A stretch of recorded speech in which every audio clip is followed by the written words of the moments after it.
Good morning, good morning, good morning. Happy Monday, wherever you are. Thank you for spending any part of your day here with us on Hoop Spaces. Lots to get to. Summer League comes down to an end with the Portland Trailblazers walking away as champs. We have WNBA action, some stuff out of the Drew League, as well as the J crossover event. And we'll get started momentarily. For all those who reached out to me, thank you. I was not at the Greenwood Mall. I live in Greenwood, Indiana, where there was a shooting at the local mall here. Unfortunately, there were casualties. We were actually across the street from the mall at a shopping center at a bookstore. So for those who saw the location and thought that I was there, thank you for reaching out. But we're okay, and we're back ready to talk some WNBA. All right, I see my man 808 is in the building. Shout out to Unhyped Athletics as well. Yankee Soul is here. We'll get started momentarily. Thank you, everybody. Good morning.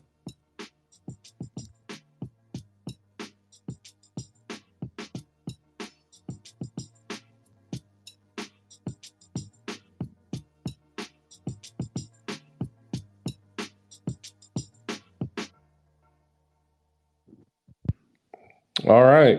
Good morning, everybody. Welcome to the dog days of summer. If you are an NBA fan, this is the time where Summer League comes to an end, and there's a long gap of waiting between now and training camp. But worry not, ladies and gentlemen, because we have great basketball to talk about in the WNBA. And if you've been here, you know we've talked about it as much as we possibly can to an audience that is starting to actually grow an interest of the WNBA. So shout out all of you below who are already W fans, and shout out to everybody who is slowly becoming a women's basketball fan through the WNBA. We're going to go ahead and get through some of the scores and some individual performances from last night's game, coming off of a good WNBA All-Star game, not maybe necessarily a good weekend.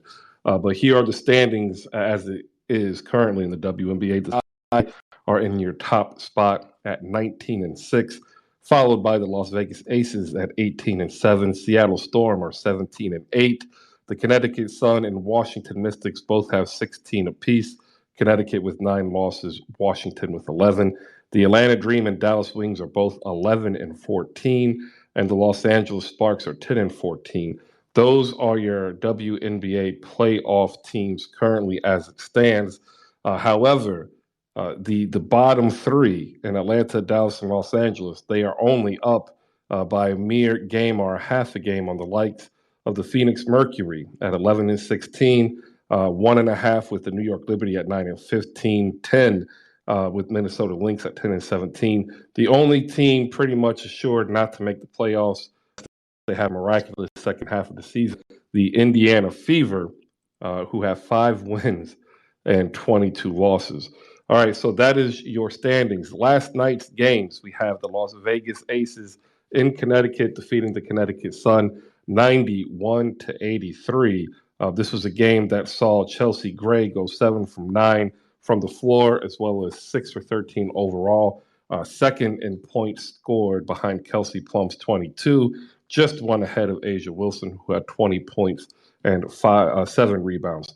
The Connecticut Sun, they actually had a even scoring performance by their starters, except for one player. All players in double figures, 16, 16, 16, and 19, except for the lone starter, Alyssa Thomas, who only scored 5 points.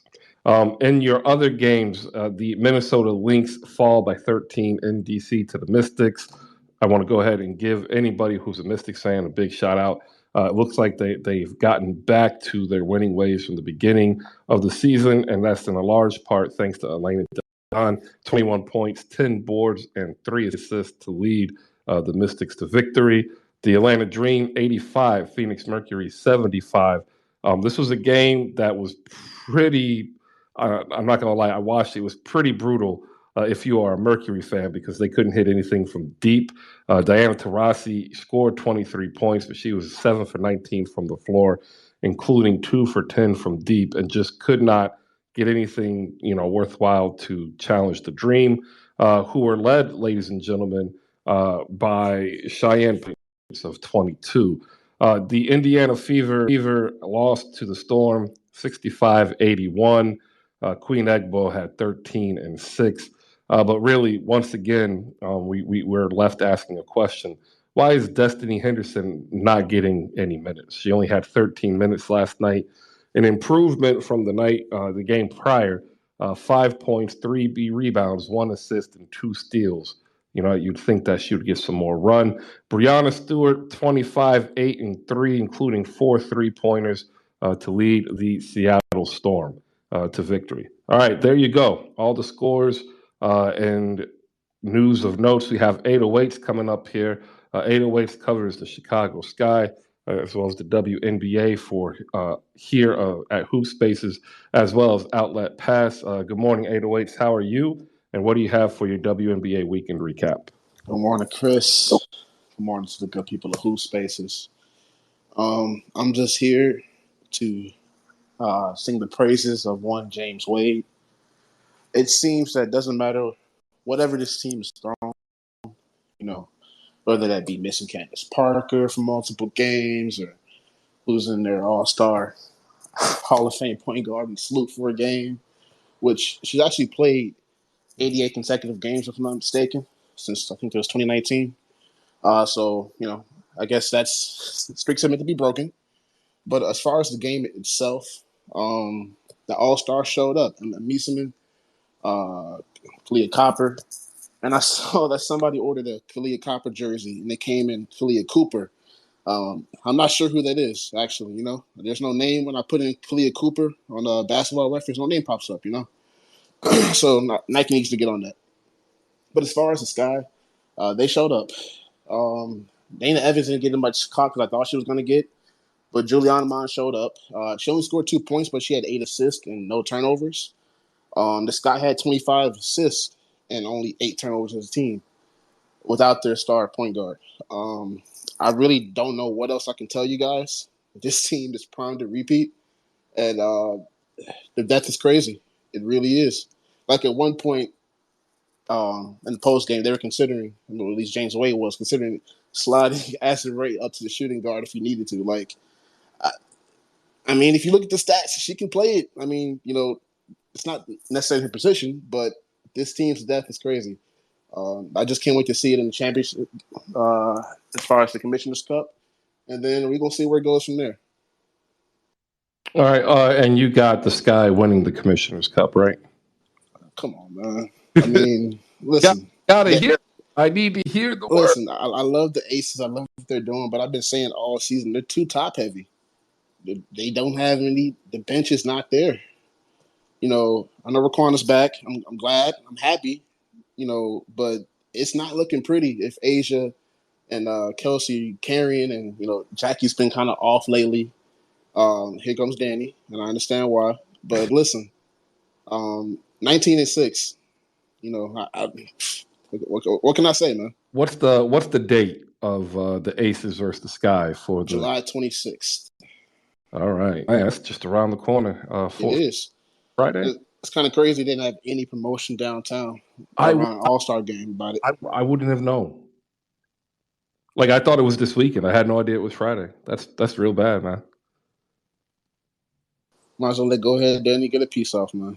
All right. Well, good morning, Dany. How are you? We're over doing WNBA weekend recap. So give us what your weekend recap is in the W, and then you can go ahead and tell 808s why the Las Vegas Aces are going to win the Commissioner's Cup. You know what? I'm going to start off with this. I mean, they're at home. They should win the Commissioner's Cup. I mean, I don't care about no Commissioner's Cup. Like, come on. We don't play for Commissioner's Cup. We play for the WNBA chip. So if y'all win the Commissioner's Cup, go ahead. I mean, it is what it is. I don't care about that. It's going to be a good game. As far as, what's going on at W, I sent out a tweet like last week, and I think what everybody should pay attention to, don't worry about the top. Let's look at the 6 through 11. Minnesota's been on a run. they're trying to get that eighth spot. The Sparks, Dallas had a good win yesterday. Phoenix trying to get that eighth spot. Liberty trying to get that eighth spot. That bottom half is going to be interesting. You're not a lock if you're in sixth, seventh, eighth, ninth, 10th, or the 11th spot. Those games are going to be interesting down the stretch, and watching these teams jock for that sixth, seventh, eighth position. That's going to be something. That's going to be something to look forward at. I like where my aces is. I know you like to say top heavy, but we still are getting production from our bench. It doesn't have to be a lot. It doesn't have to be a whole bunch of scoring. I like Wakwana is getting back into her rhythm if you're talking about the aces. I think Liliana Repair. Somebody said Rupert yesterday. I was watching the game. I'm like, it's Repair. She's French. Let's pronounce her name accurately. Yeah, y'all 19-6 the sky, but we're 18-7. It's a marathon, not a race. So like I said, go ahead, have the Commissioner's Cup. I mean, that's what we're celebrating. It's real funny, Dany, saying we played for championships. We only made the finals since 2020. What are y'all playing for then? Chicago just finally made the finals last year. If it wasn't for Candace, because when y'all had Deladon, y'all made to the finals once, they couldn't even get there. Well, listen, Deladon is a great player, but she ain't no CP3. Well, then I'm going to say this. You guys act like y'all ain't the champ. Act like the champ. You don't have to keep on reminding us of that. But Dany, if we didn't remind you, would you know? Honestly, I know you're the champ. Of course you know. I cheered for y'all last year. I wanted y'all to beat Phoenix. I'm finna search the tweets. I wanted y'all to win last year because I wanted y'all to beat Phoenix. I couldn't stand Phoenix. Look, I've had a hate for Phoenix since when they when they played against the Shock.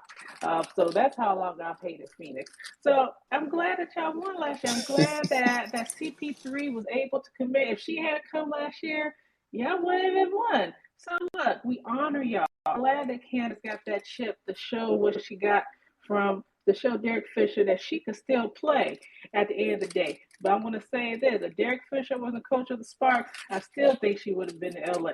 But you should thank God, thank your graces for Derek Fisher for causing Candace Parker to leave, to come back home to Chicago, even though she's from Naperville. Ain't she from really Chicago? Hey, hold on. People in the burbs always like to claim the city that they don't live in. But anyway, it is what it is. Like people probably say, I'm from Detroit when they know they're from Bloomfield Hills, which is in Oakland County. It's not even in Wade County. They're from Richmond. Detroit. But whatever. It doesn't matter. At the end of the day, I'm glad that your team, the champs from last year, number one, they are the champs until somebody knocks them off, and that's all I have. Can we have a quick conversation about the Dallas Wings while we're at it? Absolutely. Please do. And I think they're gonna lose Alicia Gray. Hold on. Sleep roll over there, buddy. Sleep roll. And she can come to the Aces. That'd be great next year. She could be reunited with her championship buddy, Asia Wilson. That would be so wonderful. But I digress. What's with the Dallas Wings 808s? Okay, so they went on a 21-9 run from I think like the 5-minute mark of the third to like the 8-minute mark of the fourth. So basically they had the game within reach. And, at points like this, you can't really blame Vicky Johnson when you got a Ricky out there just throwing shots up. I mean, yeah, she had 15, but that was on 4 for 16 shooting. Her career against the Sky is 24.3, somewhere around there. That's her highest against any team in the league. Like, can you really blame the coaching if you just throwing shots up, just hoping like it's gonna go in? Because the defense wasn't allowing it. Dana Evans, Rebecca Gardner, Emma Meeson locking them up. Alicia Gray was getting frustrated. And the one thing I don't understand is how you gonna be frustrated when you look at the disparity with the free throws. They had 27 free throw attempts. The Sky didn't get even to 10 until halfway through the third quarter. I think, because I watched part of it, I think it's more so when you have an offense that's centered around a singular individual. If you are that secondary scorer, oftentimes you find yourself in a position where you're not getting the ball where you like it, and that actually makes you have to work harder, and you become far less efficient. And I think that's really what you saw Alicia really more frustrated by. Wasn't necessarily that she couldn't get a shot; if she couldn't get her shot, but that was because everybody was still pushing towards Eric. Oh no, that's not just Alicia. I'm talking about or Enrique. I'm talking about just like the team in general. Like everybody was like, I don't know, foul hunting, I guess, so to speak. But I mean, I Oh, said you can't blame the coaching, stated but WA now. like you can't blame the coaching. I said it earlier, but like when you look at the last 3 minutes and you see that Marina Mabry didn't even touch the floor when she scored 12 points in the third, like basically launching that run. And the reasoning is it was a coach's decision because I think it was Valerie Burton, if I'm not mistaken, was going to provide a better defensive energy or something to that nature. And I'm just like, okay, well, that lost you the game because it didn't work.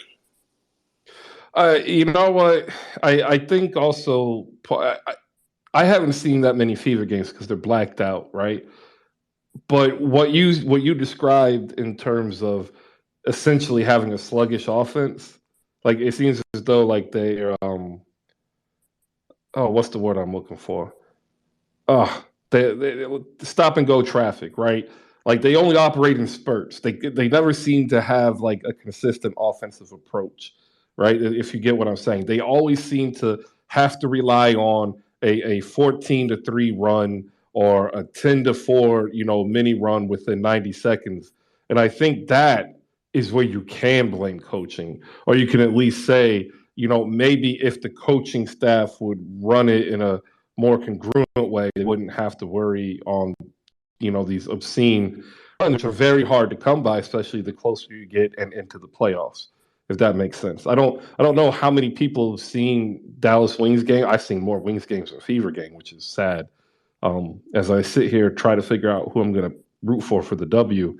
Right now, it's not looking good. Really, it isn't. Probably going to end up being a Mystics fan. Anyways, does that make sense when I break down what I saw from the Wings? Yeah, it makes perfect sense, and that's what I really saw. It was kind of weird, like watching both teams game twice, like the Sky perspective, and I watched it again from the Wings perspective. And what I saw was just basically like interior dominance in the first half, and then they went away from it. And Tierra McCowan is a great player. She's 6'7". She was giving them work at first, and then I don't know why they went away from her. VJ said she's a walking double double. Then feed her. There was nobody on the court that could stop her. Do you think 808? It is a serious question. Do you think that they may need to two things? Do they need to incorporate? I remember when they played the Aces, and they were winning that game until the Aces came back, and they were sharing the ball and moving the ball. Is it that the ball stops when it's in a certain person's hand? Maybe they need a veteran point guard to settle everybody and organize how they're going to run their offense, or is more coaching, in your opinion, with Dallas? Honestly, like I've been watching a lot of Mabry tape the last couple of weeks, and I think she could be the answer. Because if you watched, especially the game against the Sky, when she was initiating the offense and getting everybody their buckets and stuff, it was working. And then again, they went away from it. So it's like two entirely different game plans on offense in one game. And that's just not how you win consistently in this league. And so, I mean, I think it's more coaching than players or anything. This is a talented team. Like, there's no way in the world they should be right now. What are they, 11-14? No, that's an embarrassment to the talent on this roster. I got a true or false question coming up, ladies and gentlemen. True or false? The Dallas Wings are the most frustrating W team to watch. I think they are because I have no desire to watch Deanna Taurasi win. So I don't really care about the Mercury. There you go, ladies and gentlemen. The poll will be live in a second. Your thoughts, 808s and Danny. I mean, I could agree, but honestly, I'd say the Sparks, and for a couple of reasons. Um, for one, they have an MVP candidate on the roster. and NECA, and she's been balling the entire season. And it just seems like somebody's always missing, or the game plan isn't working, or like they just can't get back on defense. And then it seems slaggy when can't remember the girl's name. It's fading from my name. Girl that was in the Olympics calling people names. Liz. Oh yeah, her who must not be named. You know? But listen, man, the Sparks are supposed to be better than they are. They have the talent. I mean, they have. Honestly, if you look at the stats and just like the talent, they have a top 5, front court in my opinion. They've got one of the best defenders over there, and Brittany. Shout out to Brittany Sykes. But the coaching search this offseason for Indiana and LA, I think, is really going to tell who's serious about developing and trying to win. It really is, because if you watch the last Indiana game, like Melissa and Queen, they were balling, and it's just, I just really wish Destiny could be balling with them, Yeah, 13 minutes is not enough for Destiny. Rico, you got something on the wings? Hop up in here. Want to welcome everybody who's joined us so far. Up on stage, we have 808s, Rico Suave, we have Dany D, and we also have Daniel Artest of the 9450 Women's Basketball Pod. Rico, go ahead. Good morning. Good morning, everybody. So I actually watched the Wings and Sky game on Saturday, and I was really impressed with Chicago's offense in the first quarter, because they were just lighting up Dallas in the last 2 minutes. And I think they went on a 19-8 run, if I'm not mistaken. I was just like, man, what's going on with the Wings? But after that, the second quarter was very competitive. It was back and forth. I mean, it was shot for shot. There was a couple of plays where it was fast break opportunities, but both teams weren't really converting on those opportunities. And I will say, Mayberry, am I correct on that? Because I want to get her name right. Mabry. Man, she lit it up in the third quarter. It was just fun to watch how she would just spot up, shoot. It was just money. And I felt like Alicia Gray was called for some petty fouls, because there was a block where she had all ball, and then there was a steal where I felt like she had all ball. You could tell she was getting frustrated by the calls, and I just felt like they were clean. So I didn't know what was going on right there. Cooper in the fourth quarter just really just took it to the Wings. It felt like I was watching a little bit of the Mavericks in terms of having no defensive presence in the interior, and Chicago just went back to the winning formula, like 808s has said earlier. They just kept driving in and kicking, and it was just like, man, this was a very entertaining game. But this is clearly the better team versus a team that needs to get it together and needs to establish some type of continuity.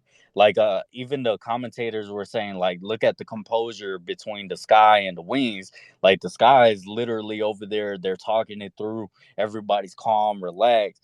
And then over at the Wings, it seemed like people were walking away from what the coach was telling them and trying to get them on track. And it didn't make sense to bench somebody who just lit up the third quarter, to bench them for a shot that they probably shouldn't have taken, and put out some players who weren't even hitting early in the game. So I was confused by it, but it was definitely fun, a fun game that I had watched. And I think the Chicago Sky and the Liberty game will be on Prime Video, if I'm not mistaken. I have a couple of those games on my watch list, so I'll definitely be tuning in. But that's all I had for that Saturday game, Chris. All right. I think you're going to talk about this next Wednesday against the Storm. Yeah, that's on Amazon Prime.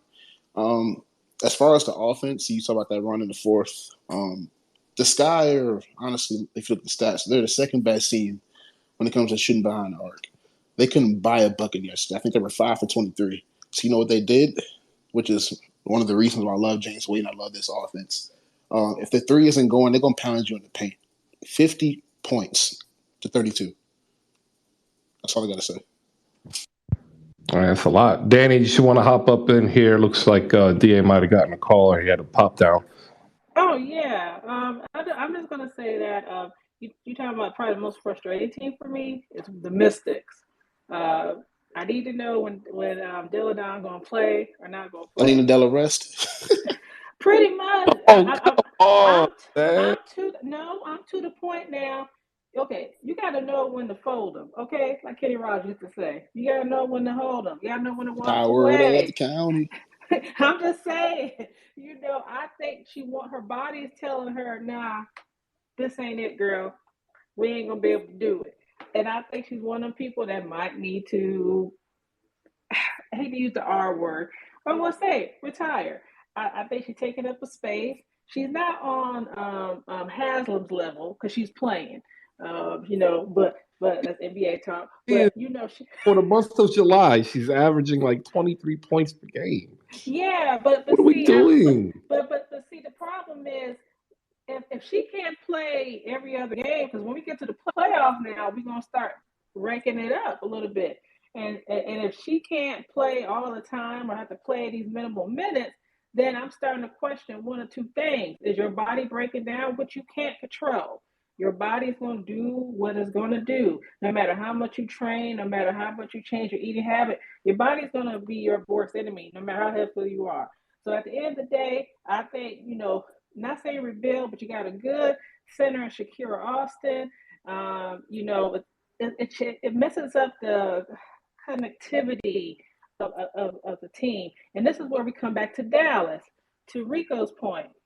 That's Dallas' problem. They don't have no togetherness. So when you look at the Sky, the Spark, the Sky, the Aces, you see the connectivity. You see where people talk to each other, communicate, and they act like they like each other.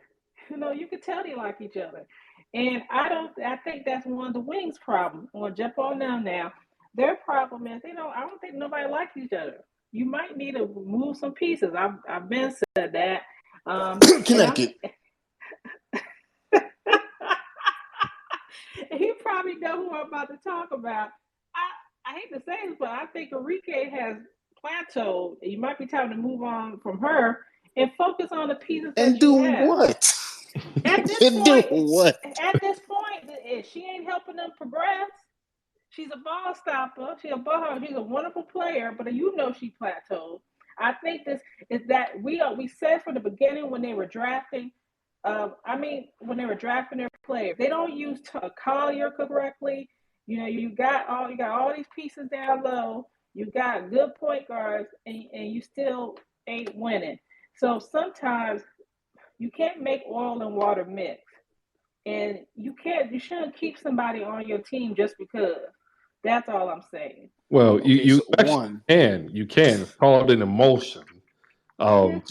Just to let you know that you can actually mix water and oil. Well, we know that. That's the point. They sit on one sits on top of the other. That's the point. I don't want to say the word and then said retire. Yeah, she's creeping up. I don't get load management is load management. They're load managing her, so when the playoffs come, she has the best chance to play those back-to-back games. And she's not going to be able to. I already know this. I've seen this story before. Okay, she's going to come up, I'm hurting. I can only play 50%. That's all I'm saying. The history is in the pudding, okay? The 1 year that she's actually really played is the year that they won the chip, and how long ago that was. And and she really wasn't the one that really won that chip. She was a good decoy. But we'll digress from that. That's just my take. Question is are the Dallas Mavericks the team most likely to blow it up at the end of the season? The Dallas Mavericks? I'm sorry, the Dallas Wings. My bad. I'm getting ready to transition. Yes. Yes. I mean, if you look at the last season, and VJ was under succeeding. And before we can move on, I don't want to act like Enrique is the problem because she's not. She's an elite scorer, a prolific scorer, and one of the best players in the league. It just so happens that she also is one of the league leaders in usage. Yet she's slotted as a two guard. You have Marina Mabrey starting at the point. So is she going to play point guard? Is she going to initiate the offense? Or you just let Enrique do whatever she wants? And I think that is the main issue. Are you the coach or are you the friend? You got to pick one. So are you saying what you need a different point guard? Let's say like a Chelsea Gray or a Vandersloot to control the offense. Is that what you're saying? I don't even think they need that. To dictate? I think Mabry could be the answer. I just think they need a coach that has some type of discipline with the roster. Like, it doesn't look like she has control of the locker room. I said it. I kind of want to see Erica, shoot better than 39%. 40. Because her shot selection, is not the greatest. It's like, why you take that shot, girl? Why? Stop. I'll be screaming, don't do it. And she already let the ball go. So I just can't. She's on pace right now, though, to outperform what she did last year and actually perform closer to what her rookie season metrics were, where she scored the most points. She had 630 total points. I just don't. Yeah, they don't look like they look like they're stuck in purgatory, in the one place you don't want to be in competitive sports. Listen, all I know is, Chris, I can put together a decent little trade package for Charlie down there because they ain't using them. So I know front court's already stacked in Chicago, but we can make room. If we give it like 13, 15 minutes a game, we can make room. Oh, wow. How great it is to be able to afford 13 or 15 minutes per game. We have somebody new on stage. We asked that young Kratos here shoot everybody up on stage a follow. Good morning, sir. Welcome to Hoop Spaces. What do you have for the WNBA recap? Yeah, I was just listening, chilling. I heard that Elena Delle Donne was used as a decoy, and I got really offended. So I just wanted to kind of come up and add some clarity to that. Being from the DMV area, seeing Elena Delle Donne's career her whole life, calling her a decoy during that championship run is kind of wild because even though Miesemann was the one who was balling out, and that's what Emma Miesemann does her whole life, but calling Elena Delle Donne a decoy at any point in her career, like no back, half a back, full back, that's kind of wild to say out loud.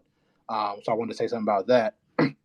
And secondly, like, she's not necessarily ruining their chemistry this year because, like, when she's not on the court, they kind of stink. And then when she plays, it's like, oh, snap, she's like the missing piece. So, like, also kind of wild to say out loud. So I just want to say that. And, like, retire? No. What are we going to do with Elena Delle Donne? So those are some things I wanted to say. I felt very offended that you called her a decoy out loud. And, Where you much from? love and respect. Where you from? I'm from Northern Virginia, DMV area. All right. I am. I'm not originally. I'm a military brat, but just south of Fort Meade, so Okay. like DC and Bmore. Yeah. Hey, all Chris, right. Yeah. What? Before we move on, can we just mention the fact that y'all gave James Wade an Olympic champion, somebody that just dropped 26 points for Belgium, and now is honestly, arguably, maybe the second most important player on this Sky team. You know what? You're starting to become like the Hawk TV of Sky. That's pretty dope. Well, listen, man, Sky Twitter loves you. What can I say? I want Dany D to be able to respond. Elena Delle Donne slander has been challenged by young Kratos here, Dany D. Your response, and we'll head over to Daniel Artest to get his thoughts on the WNBA recap as we get ready to catch everybody else up on Summer League and the musings of the NBA rumor mill. Good morning, everybody. Go ahead, Dany. Well, all I got to say is, that's his opinion. He's fighting for his hometown team. Nothing wrong with that. I respect that. But my opinion is my opinion as it is right now. It doesn't have to be right. It doesn't have to be wrong. It's my opinion. And that's all that matters. And I love Deladon. She's a good player. But at the end of the day, if I can't depend on you to be there, no matter how much we put some restrictions on you, I thought her back was supposed to be fixed and all that kind of stuff. She's better than Michael Porter Jr. because she is 50% there, So I'm just going to leave it at that. At least I know she'll play. Yo. I'm saying, that is wild. Well, welcome. Dany D wild like that. I'm taking the role of 808 today. I'm going to be a little cantankerous. I'm just portraying that today. And it is what it is. I'm choosing violence today. Thank you. Shout out to Complex Chick, the queen of Dirty Mac. And if you don't want to come up and talk, ladies and gentlemen, there's a chat box in the bottom right. You can hop in there like the queen of Dirty Mac and did.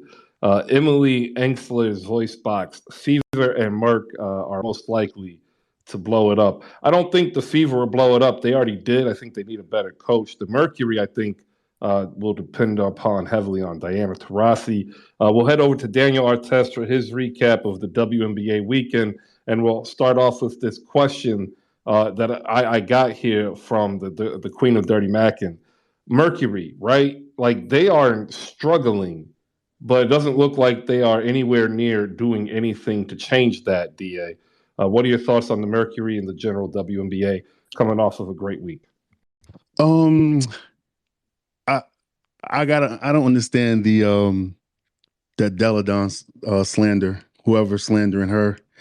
I just had 2 back surgeries in the last 4 months. Okay, like 2 back surgeries. So you got to understand something. Like it's a really weak spot, man. When it's messed up, you know what I mean? Like you may one day you may be good, and then the next day you'll go to sleep, and then you know how sometimes you move fast in your sleep, then you wake up in pain and stuff. So for them, I mean, not for them, for her to have the season she's having so far, man, with her back issue is kind of dope. And like myself and my co-host, we always say that, we do have questions when she's going to play, back to back and on the road and everything, because we believe that Washington is definitely one of those title contenders when she's in there.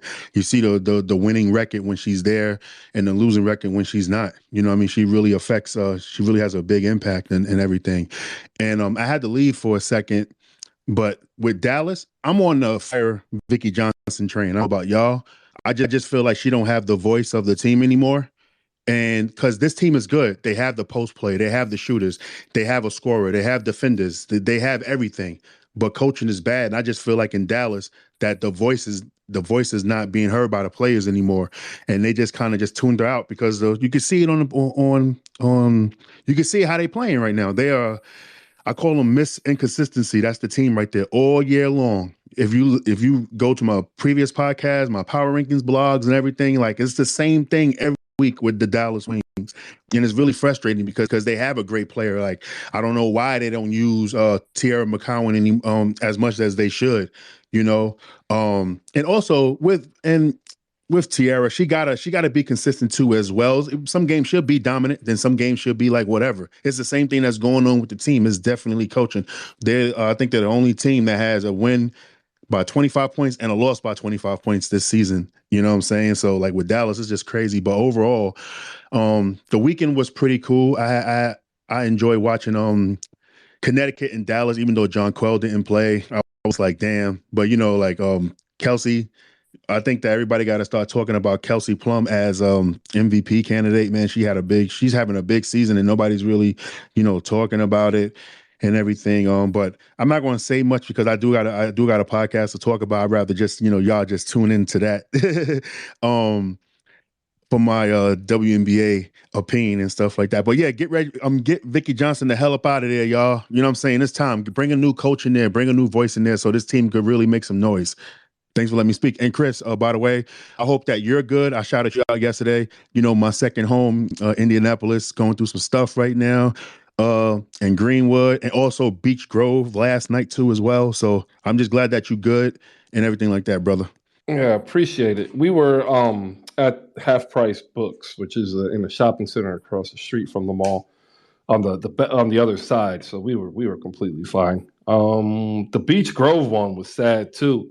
which was another mass shooting, not even 3 hours later. So it's getting scary out there. So when you are out in public, just make sure that you're aware of your surroundings. It's important to know. 808s, come on back in here. Your thoughts as we get ready to close out the WNBA. I want to shout out a couple people down below. Maliika Walker, ladies and gentlemen, host of The Rewind and also covering the WNBA for the Hoopstresses. Make sure you check out the Hoopstresses Mondays and Thursdays. We also have TJ Kiesel in here. Diehard shoeaholic is what I like to see on the timeline. She's got it all covered. So if you want anything to do with shoes or fashion or, actual good adulting stuff, make sure you shoot her a follow. Jasmine Baker is also in the building. Make sure if you're wanting to follow women's sports and what's actually new and trending, that you shoot her a follow as well. All right, 808s, get ready. Close us out on the W. What are you looking forward to for the rest of the week as we look forward to the Commissioner Cup of the Las Vegas Aces versus Chicago Sky this Friday? Yeah, one quick thing before I get to that. AD, formerly known as Asia Dirt, goes by they and them pronouns now. And that claims to be as woke as it is, and the broadcaster that claim to be as woke as they are, to consistently hear them called AD Dur instead of just saying AD or still calling them Asia. I don't understand, and I hope that's something that gets rectified soon. A league-wide memo, please, like something or to that nature. But as far as the rest of the week, I can't wait to see the Storm go against the Sky. I don't get to watch the Sky a lot. Not Sky, the Storm. Blackout stuff and TBS Sports is trash. But Ezzy's, I can't wait to see what she does. Tina Charles has been snapping lately. She had a little cold streak maybe about 3, 4, 5 games ago, but it seems like she's back on track. And like I said about a month and a half ago, even before the Tina Charles thing, I think the Storm are going to make a push. And I hate to say it, but Sue Bird is still Sue Bird. And she's still Sue Bird when they need it most. And I think that's all that really matters for that team. Yeah, bringing up AD is a great point. A lot of people simply assume that because it's titled the WNBA, that it's an inclusive organization. I want to kind of give some people a better understanding. The NWSL, the National Women's Soccer League, in a rebranding effort, they were really trying to figure out how to create an inclusive branding and marketing face. And they came down to the understanding that if you title it National Women's Soccer League, titling it with the W in there becomes non-inclusive for those who do not identify as any gender or identify as multiple or gender fluid. And I think this is something that we actually need to pay attention to so we can better understand how it impacts all avenues of sport, not just the outrageous to the extremes, like the lady who is swimming, who is dominating in college swimming. She really chose to become who she believes she is, not because of a competitive advantage, but because it actually sits with whom she thinks she is. And I think we have to understand that the WNBA is a business, and they too are going to have this type of issue of inclusion. And I think we do have to support everybody. So appreciate you for bringing up AD. It's an interesting conversation because I think a lot of people subconsciously think that the WNBA is purely inclusive by design, and it's not. All right, that was a different way to close out the WNBA segment that we have here. Usually we keep it 30 to 45 minutes or right on time, which is really weird. I'm usually used to running about 5 to 10 minutes late.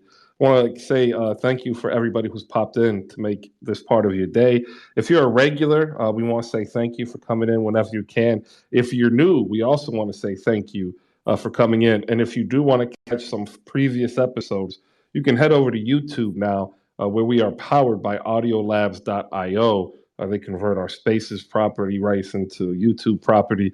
and content. So head over there, give us a subscription. All you have to do is search for hashtag Hoop Spaces and head over to the channel. All right, upcoming in NBA talk. We've got the close of Summer League with the Portland Trailblazers winning the Summer League championship. Rookie watch is officially started for training camp. More Kyrie news as he ended up no-showing the Drew League despite saying he will play, and LeBron balls out. We got that coming up. Also, lots of news and notes to get to in terms of where everybody signed and the money that they actually signed for. So we'll get into that. And we have two new signings. Australian forward Jack White is signed by the Denver Nuggets to a two-way contract, and the Utah Jazz have agreed to a 2-year, $6.25 million deal with Italian forward Simone Fontecchio of Bologna in the Special League. So there you go. Up on stage, we have 808s and snack breaks. We have Rico Suave, a.k.a. Paradox Killer 23, Dany D. And down below, we have you. Shout out to Saint from Nets Kingdom, who's able to make it. He is not doing anything, enjoying a wonderful 3-day. So you know what? I know that feeling. I hope you enjoy every minute of it. When he's back up and running and you want to talk some Nets, make sure you check out Saint and Nets Kingdom AJ over on Nets Kingdom on YouTube, as well as here in the Nets Twitter Spaces. Adam Armbrecht is also in the building. Fantastic creator at the Locked On Sports Network, covering the Nets every day. JF Cake is down below, diehard Miami Heat fan, and Santa Rosa, one of our favorite Raptors fans, also in the building. All right, if you want to come on up, go ahead and raise your hand. We are welcoming everybody and anybody.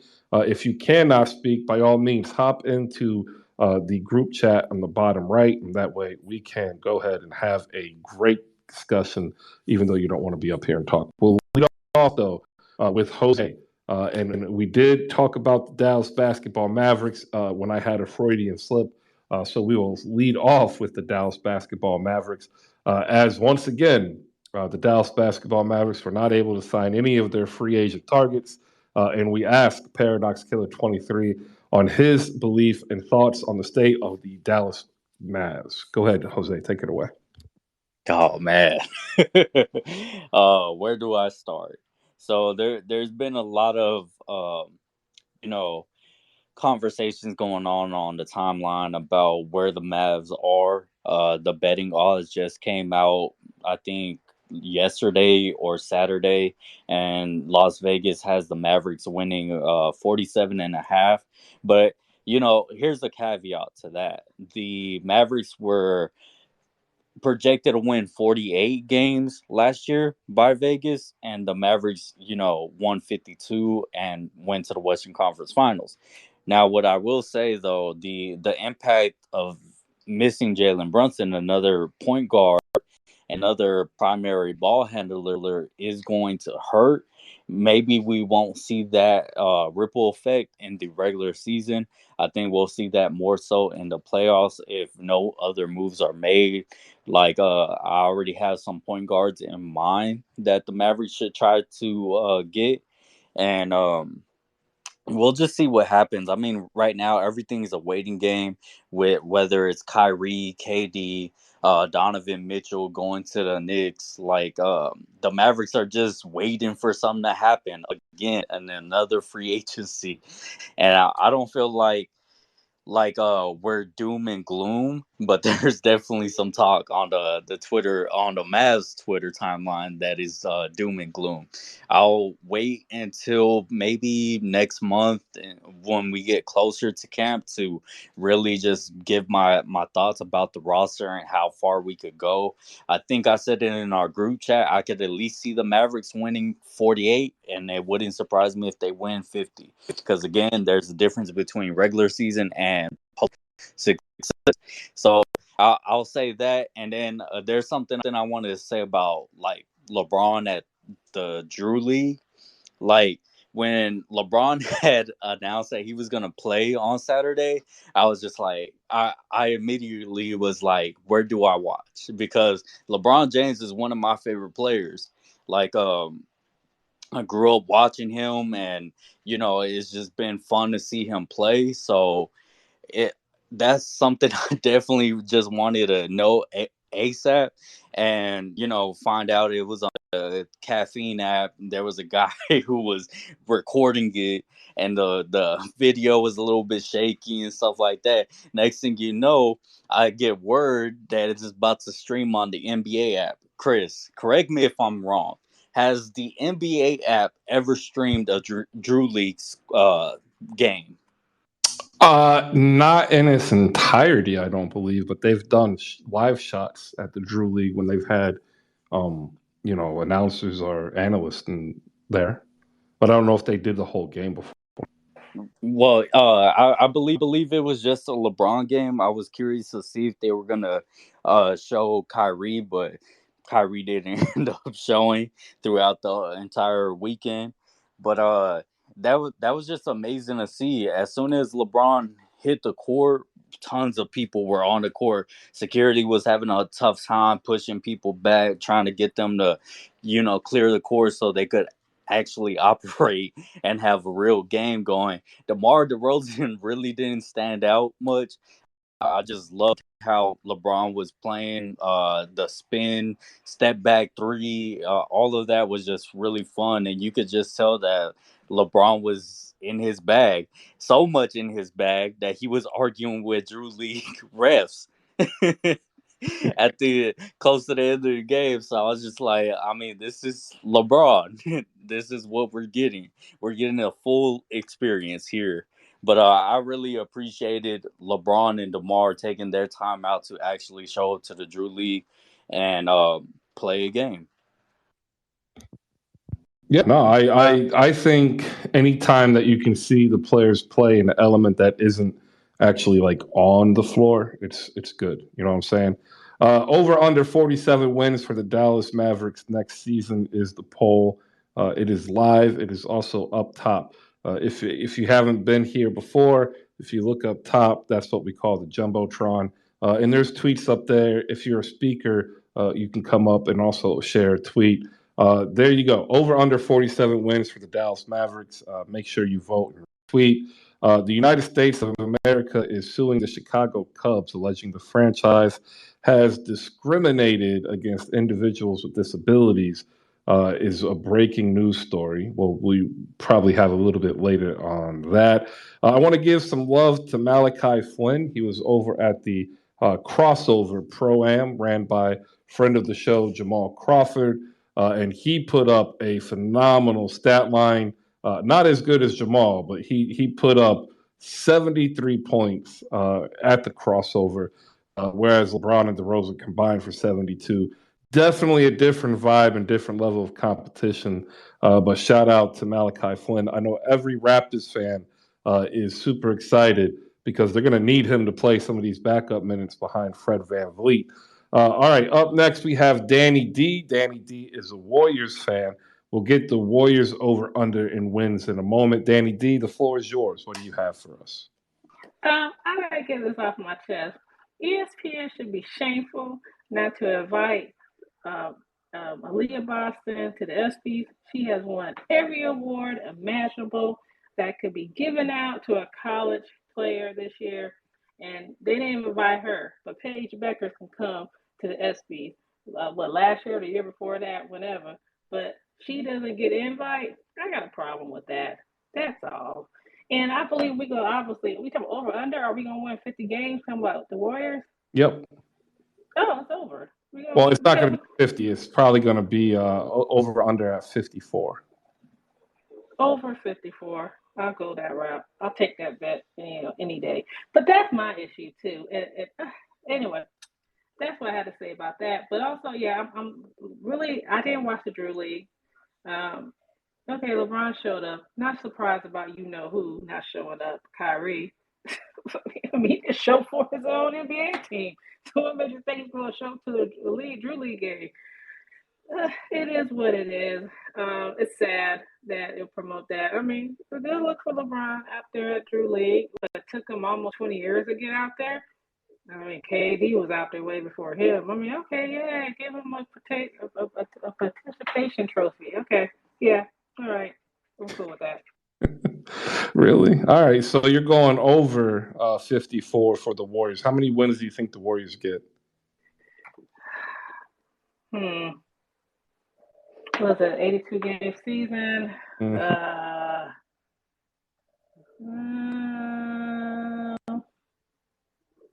I'm going to say 58. All right. Yeah. That poll also is now live. Go ahead and vote and retweet. Over under 54 wins for the Golden State Warriors. If you want a mic, go ahead and request it and come on up. If not, you get to hear me talk and drone on a little bit about Summer League. That's right, ladies and gentlemen. Summer League is over. The Portland Trailblazers are your Summer League champions, beating the New York Knicks last night, 85-77. The Raptors Summer League squad beat the Bucks 80-69. The Suns beat the Pacers 84-69. Pelicans beat the Thunder by 36, 107-71. The Wizards beat the Warriors 87-77. And the Jazz defeat the Nuggets 82-72. Jared Butler was probably somebody who a lot of people had forgotten about. He played on that Baylor squad with Davion Mitchell. He is probably going to be the largest benefactor of the Jazz this season if Donovan Mitchell will be traded. He was 15 points, 4 and 6 in terms of rounds and assists. Your MVP for the Summer League comes out of Portland. I think it's Tyrone Watford, who was a second round pick. He won the Summer League MVP, and he'll probably get some Blazers minutes in the rotation this year as well. So that is your Summer League action from last night. It's Trendon Watford, sorry. If you have any questions about a specific player, such as Jonathan Kuminga or Moses Moody, now's the time to hop up here and ask or send it out in tweet form. If not, it's pretty much the end of the beginning stages of the offseason. We still have several players who can be traded, and we're actually still waiting for a couple of deals to actually work through in terms of contract mechanics, such as James Harden. But here are some news and notes about players who've either re-signed with their team or signed with another team. Here are some re-signees. Devin Booker and the Phoenix Suns agreed in principle on a 4-year, $224 million Supermax extension. The Grizzlies and Ja Morant agreed to a similar deal, 4 years, $226. Denver, they signed Nikola Jokic to the richest contract in NBA history until next year, 5 years, $264 million. And Minnesota Timberwolves star Karl Anthony Towns signed a 4-year Supermax at $224.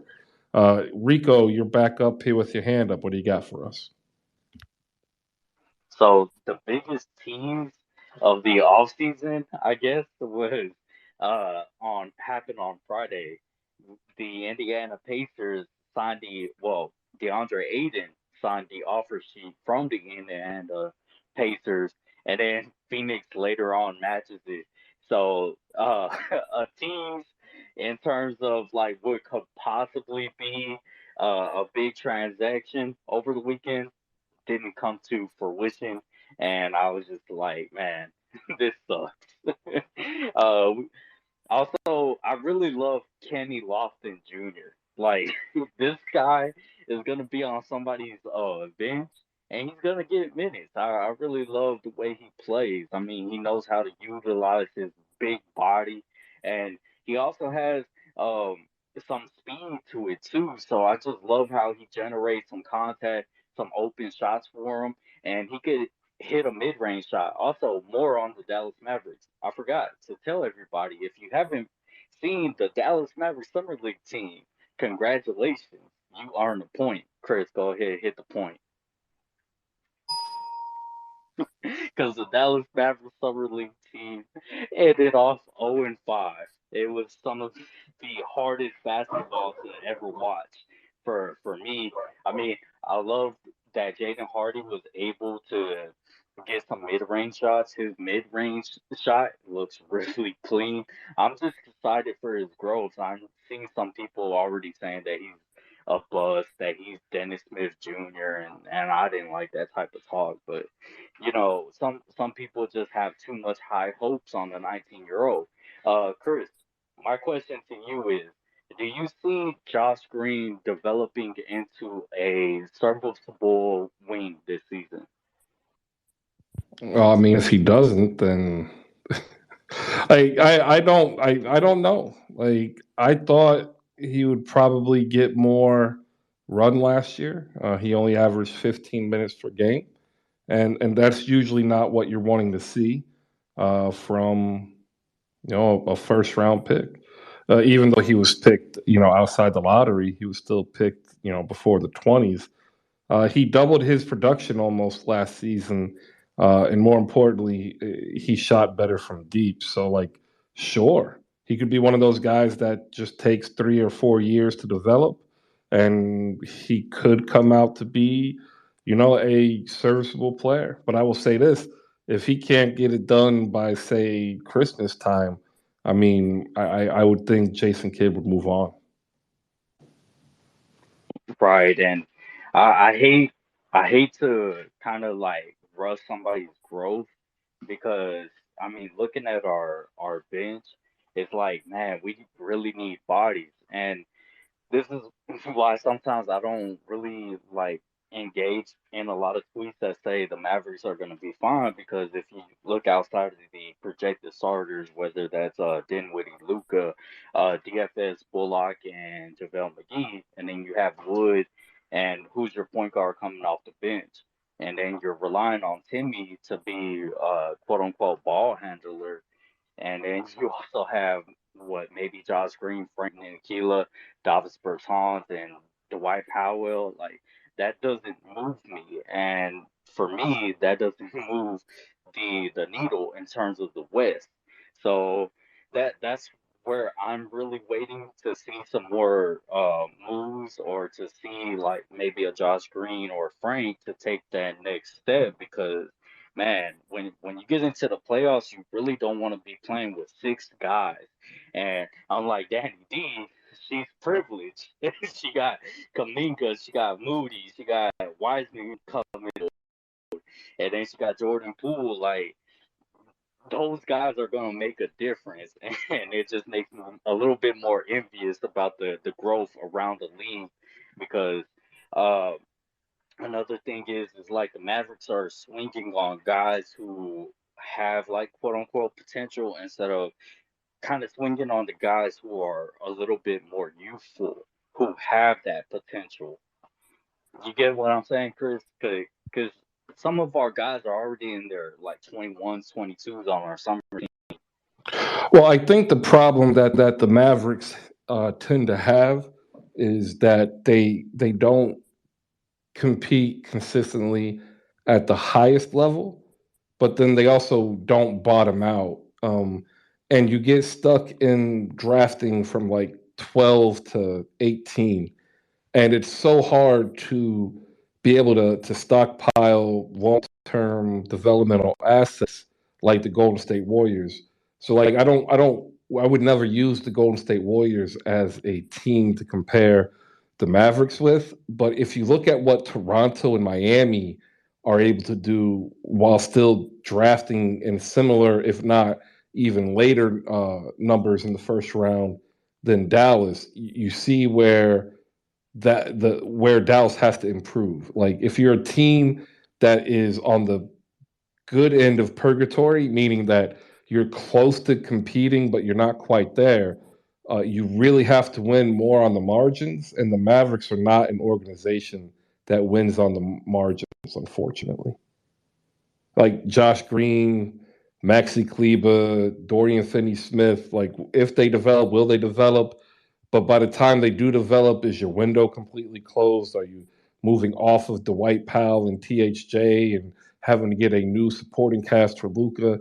So, like in all honesty, that's kind of why I led off with the Mavericks and did the over under with them because I could see a major regression happen here, right? Like you lose your secondary ball handler and Jalen Brunson, and you're going to have Spencer Dinwiddie, you still don't have a point guard off the bench then. Well, if you keep Spencer Dinwiddie on the bench and bring him off the bench, you're trusting a combination of Reggie Bullock and THJ and Dorian Finney-Smith to provide enough, secondary scoring to Luka. It ain't easy, man, and it isn't going to be pretty. And I think Mavericks fans are going to have a serious, long, hard talk and say, hey, we got to the Western Conference Finals, but we might actually struggle getting to the second round this season. I completely agree, and that'll probably be our next topic for 77 Spaces. Chris, on the 76ers side, who stood out to you on your summer league team? So I often say summer league is a 2-year cycle, right? And most teams who are trying to compete end up trading those picks or even those players for win now players, so you don't really pay attention to their summer league team. I would say Paul Reed took a major step in development for the Sixers summer league team. They gave a lot of run to Isaiah Joe because this is his third year and he needs the run.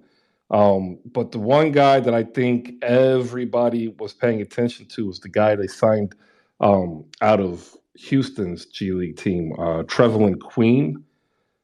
He was the G League Finals MVP, and he's supposed to be able to get up and down and be able to shoot the ball, and he's listed as a combo guard. So if he's able to make the roster, and he's also from Baltimore, so shout out to Baltimore. If he's able to make the roster and give 15 minutes, that is what you want to see in terms of summer league development.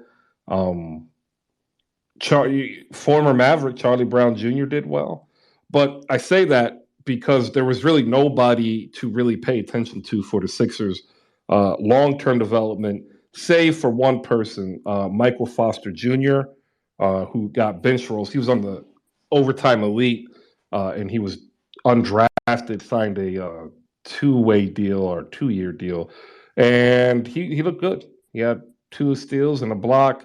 He was 4 for 8, but he's still probably 2 years away from even making the roster. All right, we're joined up on stage as well by TJ. TJ, good morning. How you doing? Good morning, Chris. Good morning, Jose. Good morning, Danny. Man, it's been pretty busy couple of weeks for me. But I wanted to ask a question to Jose about the Mavs. I put a tweet down in the chat box, being in one of the different spaces, and you, Chris.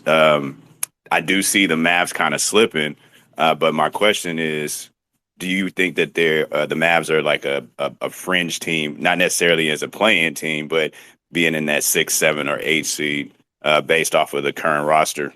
You mentioned a lot of the backcourt doesn't necessarily have that secondary scoring power, but the Mavs have really front court heavy with signing JaVale McGee and Christian Wood. So I wanted to get your take on that, Jose. All right. Appreciate the question, TJ. Fringe play-in team? I don't think so. I mean, with what I gather from the timeline is some people expect Luka to be in shape, and we're gonna go off to a fast start in the regular season, hopefully. And that was a problem last year, is that we came out slow. We came out just really trying to get with Jason Kidd's scheme and Igor Kokoskov, and now we only lost Igor Kokoskov, and we're bringing in Graham St. Jean into our offense.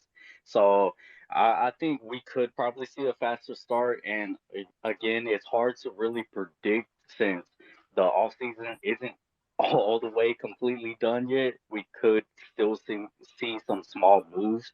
And also, the trade deadline. I mean, that's something that we also had to put into account too. So it is very hard to say, but I'm still going with 50 wins. And if 50 wins in the West is enough to get you 5 or 6, then I'm not worried about the play-in. Thank you. Thanks, Rance. All right. 47 wins seems to be the cutoff. Denver had 48 wins last year, and they were the 6th seed.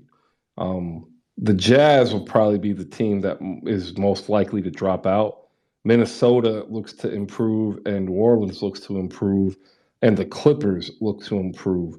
So somewhere you got to expect Dallas, Denver, Minnesota, New Orleans, and the Clippers. So that's 5 teams battling for 4, 5, and 6. So, there you go. Got a 40% chance to make it by my guesstimation there. 40%. It's not bad if you think about it. Like, if you really think about it, that's not bad odds at all to make it directly into the playoffs. You got anything else, TJ? Yeah, I mean, I've been, like I said, very, very busy, but I kind of been taking little sneak peeks at the Warriors Summer League team. I mean, they haven't really been a good team in the Summer League for like the last 2 or 3 years, but I like Mac McClung. I'm gonna call him. I think some other people have called him this, but he definitely reminds me of Jason Williams. Pretty solid point guard. I don't know if he's gonna get any run in the next level. Lord, he is a shooting guard. I wish people would stop. He didn't. I mean, he was more of a facilitator in the games that I saw him. So, I mean, I'm sure he is a 2 guard, but I see a lot of similarities. He even has the same number. So, I mean, I think he might also be drinking the Kool-Aid himself. I like Matt McClung. I watched him both at Texas Tech and at Georgetown. He's a good player. Like, I'm not gonna lie, he's a good player. I don't see him making much noise. And he really is a shooting guard. He's just 6'2", but he really is. If you watched him, in college, he was more like Austin Rivers on Duke. Oh man, okay, say less. We don't want him. We don't need him. And I saw that he got picked up by somebody too. Speaking of which, he is going to be like Jimmy Fredette. Like, if he wants a job putting a ball in a hoop somewhere, he will get it. Just not likely on the NBA level. Got it. All right. Dany D's in the building. Jose's in the building. TJ is up here. TJ, you still have to answer the over-under for Golden State, 54 wins. Okay, I might get some flack for this. I'm gonna say a little under. It might be a push, but the West has gotten better. You mentioned teams like the Clippers, if they stay healthy. Denver, they might raise or lower their performance. So, I mean, I don't know. I'm going to say under just to be on the safe side. Wow. Somebody get Nat in here. Nat needs to give TJ a pep talk. I know if Nat was here, she would definitely say, "What are you talking about?" But yeah. Don't let her hear you say that. I understand your logic, TJ. You all right with me. I understand your logic. One of us has to be the thought process of that poll. So you are the thoughtful one here. All right. Yeah, it wouldn't even be that much less than, I'd probably say 50 to 53, somewhere around here. Because I figure Warriors will have some low management games where somebody sits, especially in the second half if they got a decent position. But 54 and over, man, that sounds a little lofty, even with the squad that we have. Oh, you had 53 last season. And Phoenix has 64 wins last season, but I don't think anybody expects Phoenix to repeat that. And Memphis had 56. And with Jared Jackson Jr. out, I'm not expecting them to start out hot either. I still think they are a top 4 team. I just don't think they get 56 wins. And so right now, as it would stand, I actually have the Golden State Warriors winning the West with about 56 wins. All right, that's just me, though. Jose, your hand's up, and I want to go ahead and shout out Lou down below, one half of the 94 by 50 women's basketball podcast. If you want to get a great podcast covering all of women's basketball, check them out. If you're down below and you haven't been up here in a while, or if you've never been up here, now's the perfectly best time. And that was a really bad conjunction as I'm looking out because my son is supposed to be sitting down doing his work. And my guess is he matriculated over to the tablet and is somehow, some way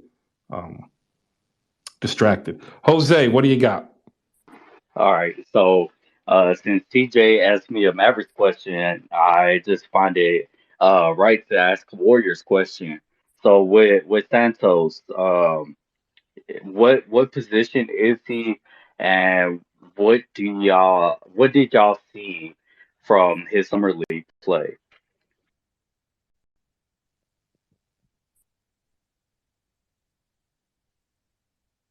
I'm sorry, I got a call. I caught the tail end of that. Say that again.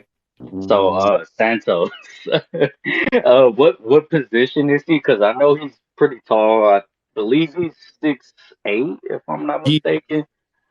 Yes, he is 6'8". All right. So what did you see from his summer league game, and what can you give me? Because I watched the first game that he played in summer league. Well, it was technically the Battle of California or something. Yeah, He yeah, the beat second. that. Yeah, yeah. So what can you give me about Santos?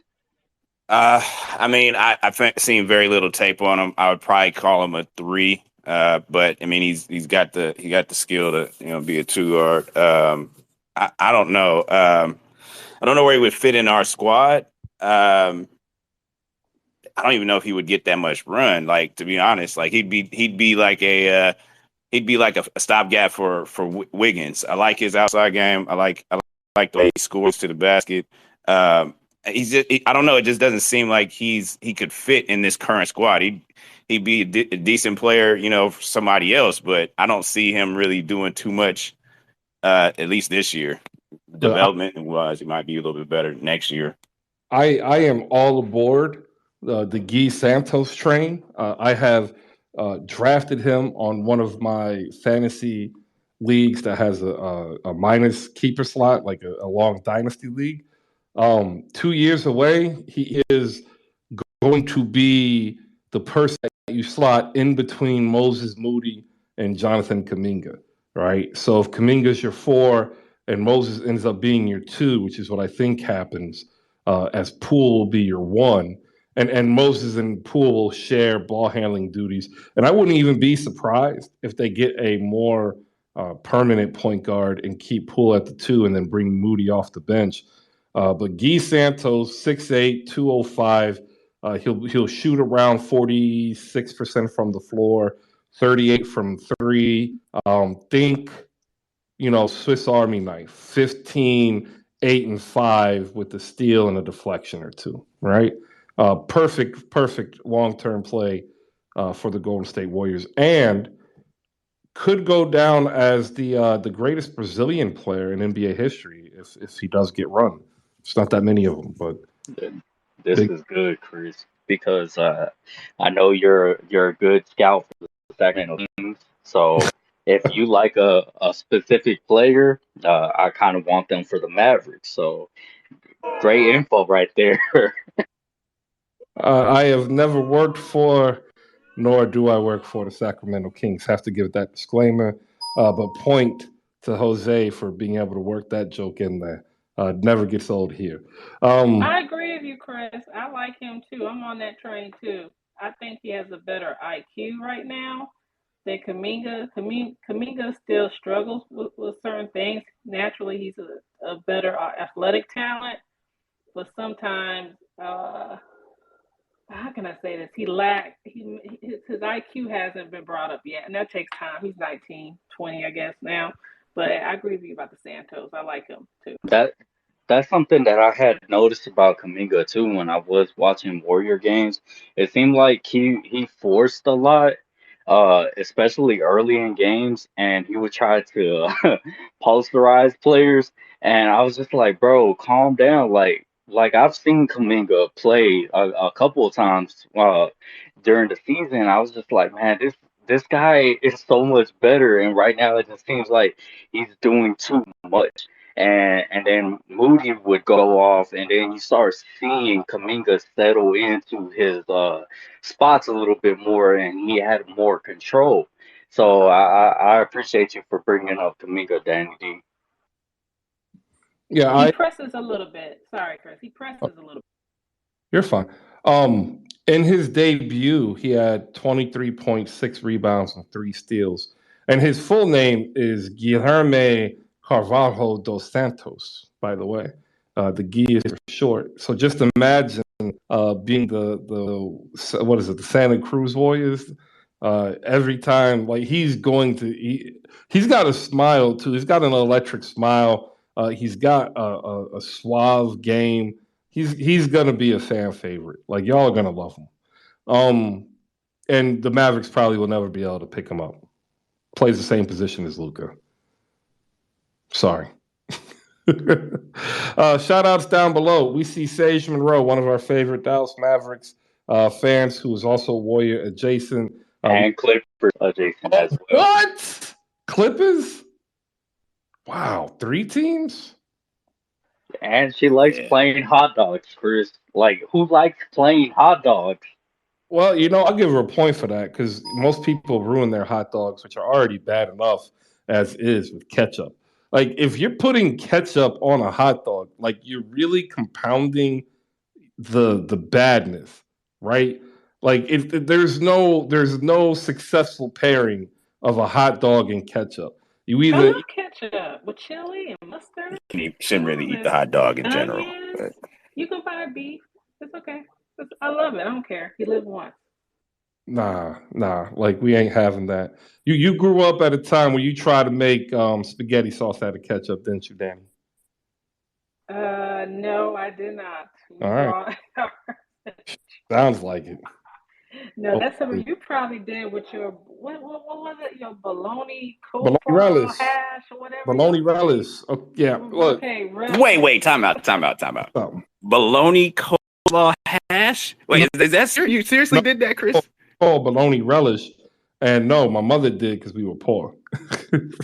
we get the 5-pound loaf of bologna, and like she would dice up, a pound and a half, throw in a pound of drained relish, and then some mayonnaise, and that was my lunch. That makes sense. I thought you meant you actually made like a coleslaw out of the bologna, and I was gonna be like, dude, you're taking a coleslaw thing too far now. But okay, I got you. Nah, I am anti loaf meat. Like loaf meat doesn't move me. Jose, go ahead, man. LaMelo, breaking news, is changing his jersey number from number 2 to number 1, reported by Shams. So he is so out of Charlotte. I bet you he stays there. He'll be there for a while. Everyone else will be gone. He gone. Just watch. I'm telling you. He gone. He saw what happened this offseason. Like, what's going on in Charlotte, Chris? A whole lot of nothing. That's what's going on. A whole lot of nothing. You got Montrezl Harrell in his free agent year gets busted for, moving weight across Kentucky. You have Miles Bridges, his unspeakable act.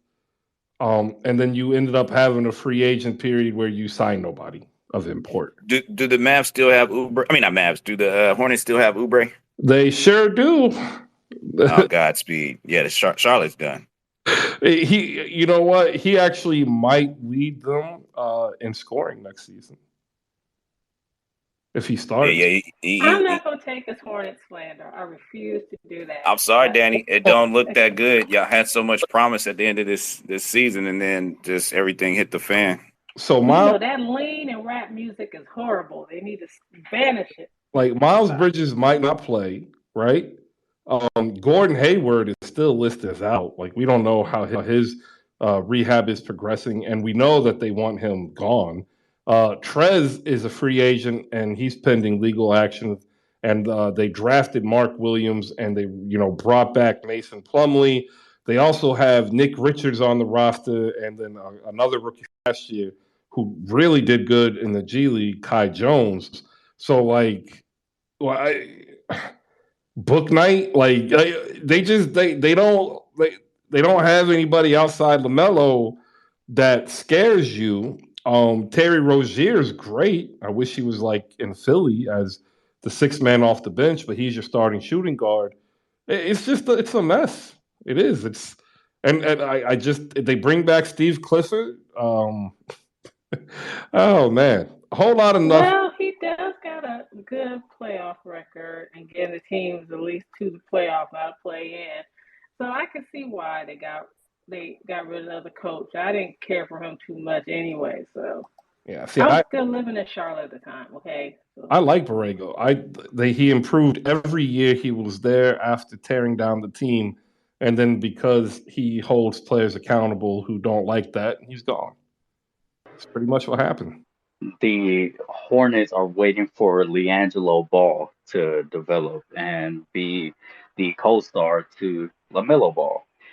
Chris, if you like Borrego so much, or Frego, my bad. Borrego. Oh, okay. Why didn't you hire him for the Kings? Another point to you. I don't work for the Kings, nor have I ever worked for the Kings. And I also happen to like Mike Brown. So, there you go. See, he's confessing on wax, everybody. Did I like Mike Brown? He's a championship coach. You hired Mike Brown. I did not Mike Brown. I don't work for the Kings, but I don't disagree with the hiring. He's a championship coach. 3 stops, too. Los Angeles, San Antonio, and Golden State. Shout out Mike Brown. Hey, I think the Sacramento Kings might be one of those 9-10 seeds. They might have a shot. I like the. You know what? I like their prospects. I just because you said that, I have a question, ladies and gentlemen. It's going to be another poll. Who has the better season next year, the Los Angeles Lakers or the Sacramento Kings? That is the question. That's kind of nasty too. Ugh. Well, last year the Lakers were 33-49, and the Sacramento Kings were 30-52. Yeah, but that's good. I'm gonna vote. I'm not even say on wax what I think, but I'm pretty sure everyone knows what I think. Hey, look, if you watch Keegan Murray at any point in the summer league, you understand that he is, and I said this leading up, like a month leading up to the draft, he was the only player that had a NBA-ready skill set. Paolo Banchero has an NBA body. He's going to have to get that skill set fine-tuned. Chet Holmgren is physically imposing, but the skill set-wise, nobody was walking into the NBA with a defined game and role beyond Keegan Murray. And I'm not saying that means anything in this question, but Domantas Sabonis, full year in Sacramento with a De'Aaron Fox who seems to be rejuvenated and no longer looking over his shoulder because of Tyrese Halliburton. He's also reunited with Malik Monk with the success they had. It's an interesting question. All right, up and I'm sorry. What about Davion Mitchell? Davion Mitchell will probably be the starting shooting guard or first guard off the bench. Really depends on Malik Monk. Whoever defends well, I think, gets that starting nod. Poll is up and live, ladies and gentlemen. Who has the better season next year? Los Angeles Lakers or Sacramento Kings? Please vote and retweet so we can get plenty of action. And I want to welcome everybody as we're past the halfway point of the show. I want to thank anybody and everybody who's come in to make any part of their day a part of Hoop Spaces. We're appreciative as content creators. Down below, we have a whole rack of people who come in and listen on their work day or whether they're home.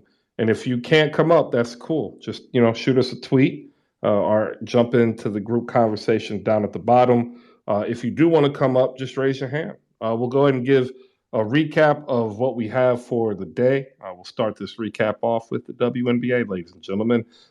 Several games last night to get to. And there's actually 3 games today that we get to look forward to. Last night, the Las Vegas Aces defeated the Connecticut Sun 91-83. The Washington Mystics defeated the Minnesota Lynx 70-57. The Atlanta Dream beat the Phoenix Mercury 85-75. And the Seattle Storm defeated the Indiana Fever 81-65. Tonight, there's 3 games. And actually, one game is getting ready to kick off in about 2 to 5 minutes. That is the New York Liberty and the Connecticut Sun. 11:30 a.m. Eastern Standard Time on NBA TV. Then tonight, there's a doubleheader. First game, 10 p.m., the Atlanta Dream versus the Las Vegas Aces at 10 p.m. on NBA TV. And then on 10:30, CBS Sports has the LA Sparks hosting the Indiana Fever, again, at 10:30. I actually might turn this Connecticut Sun and New York Liberty game on and watch it, the second half of the show. No other news in the NBA as we are all awaiting news out of Brooklyn regarding Kevin Durant or Kyrie Irving. LeBron James played in the Drew League. He showed out. Skip Bayless, of course, trying to earn more money, denigrating somebody's game performance on essentially a pickup game. God, I really just dislike that man. I've never seen a man so happy and so eager to make money off the back of somebody else just by making fun of them. I find that very sad in the state of the world that we're in. Shout out. Oh, yeah, go ahead. My bad, Chris. I apologize, but that's what happens when you can't come up with your own damn content. You got to shit on somebody for fucking 24 hours and tweet about them. Like, damn. That's his content, though. That's the problem. That's a very low fruit. Yeah, no, it is. But it's fruit that people pick up and eat because, critical thinking isn't for everybody, apparently. Shout out to Stephen A. Smith, who's recovering from shoulder surgery. May you extend your 30 days. Take all the time in the world, bro. We good. We want to make sure that you are 110% healthy before you come back and work that grueling job yelling in front of a TV camera. Up on stage, we're joined by two great Net fans and creators, Saint from Nets Kingdom and Adam Armbrecht from Locked On Nets. So we got some KD and Kyrie discussion going on.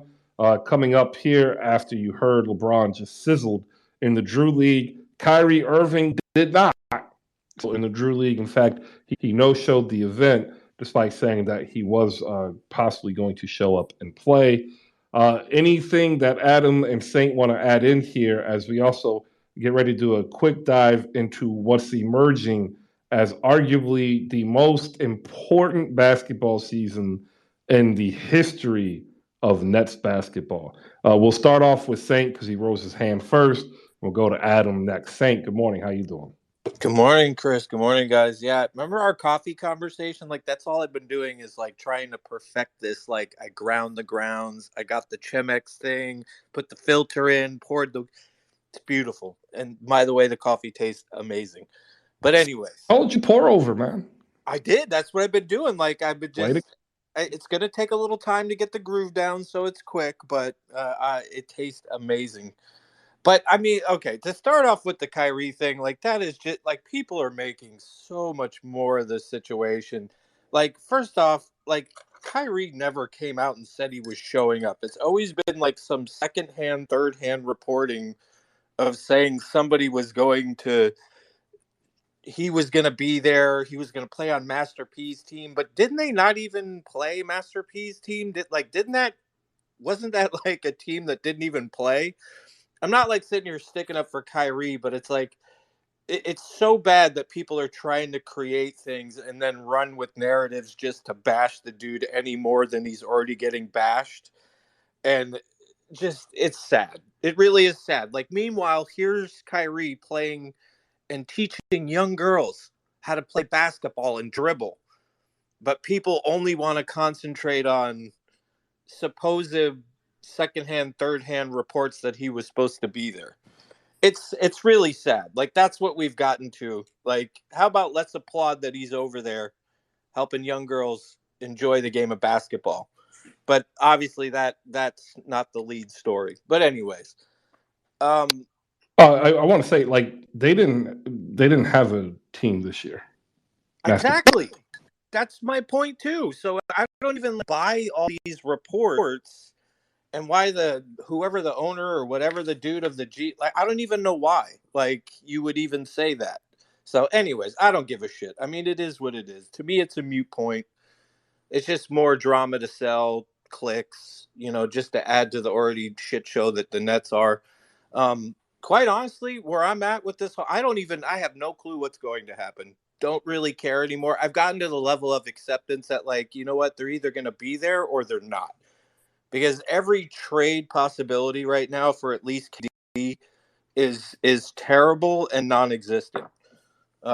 Kyrie, to me, is a secondary matter. They're not moving off Kyrie until KD's gone.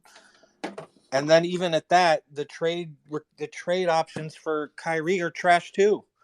So I think the best thing that the organization is doing is just sitting still and either waiting for the right deal to come out, or maybe there is some sort of reconciliation. But I'm at a level of acceptance with it. Like, it is what it is.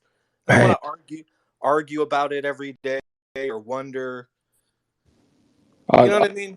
I love the fact that you've reached this level of acceptance. It means that you won't be disappointed. Like, if once you reach, I've already been disappointed. Exactly. Yeah. There's no disappointment. You just enjoy the good times and laugh at the bad. Yeah, exactly. Like, what more could you really do to me as a fan? Like, from the ownership and the players, like, what more could you really do for me? You've requested a trade.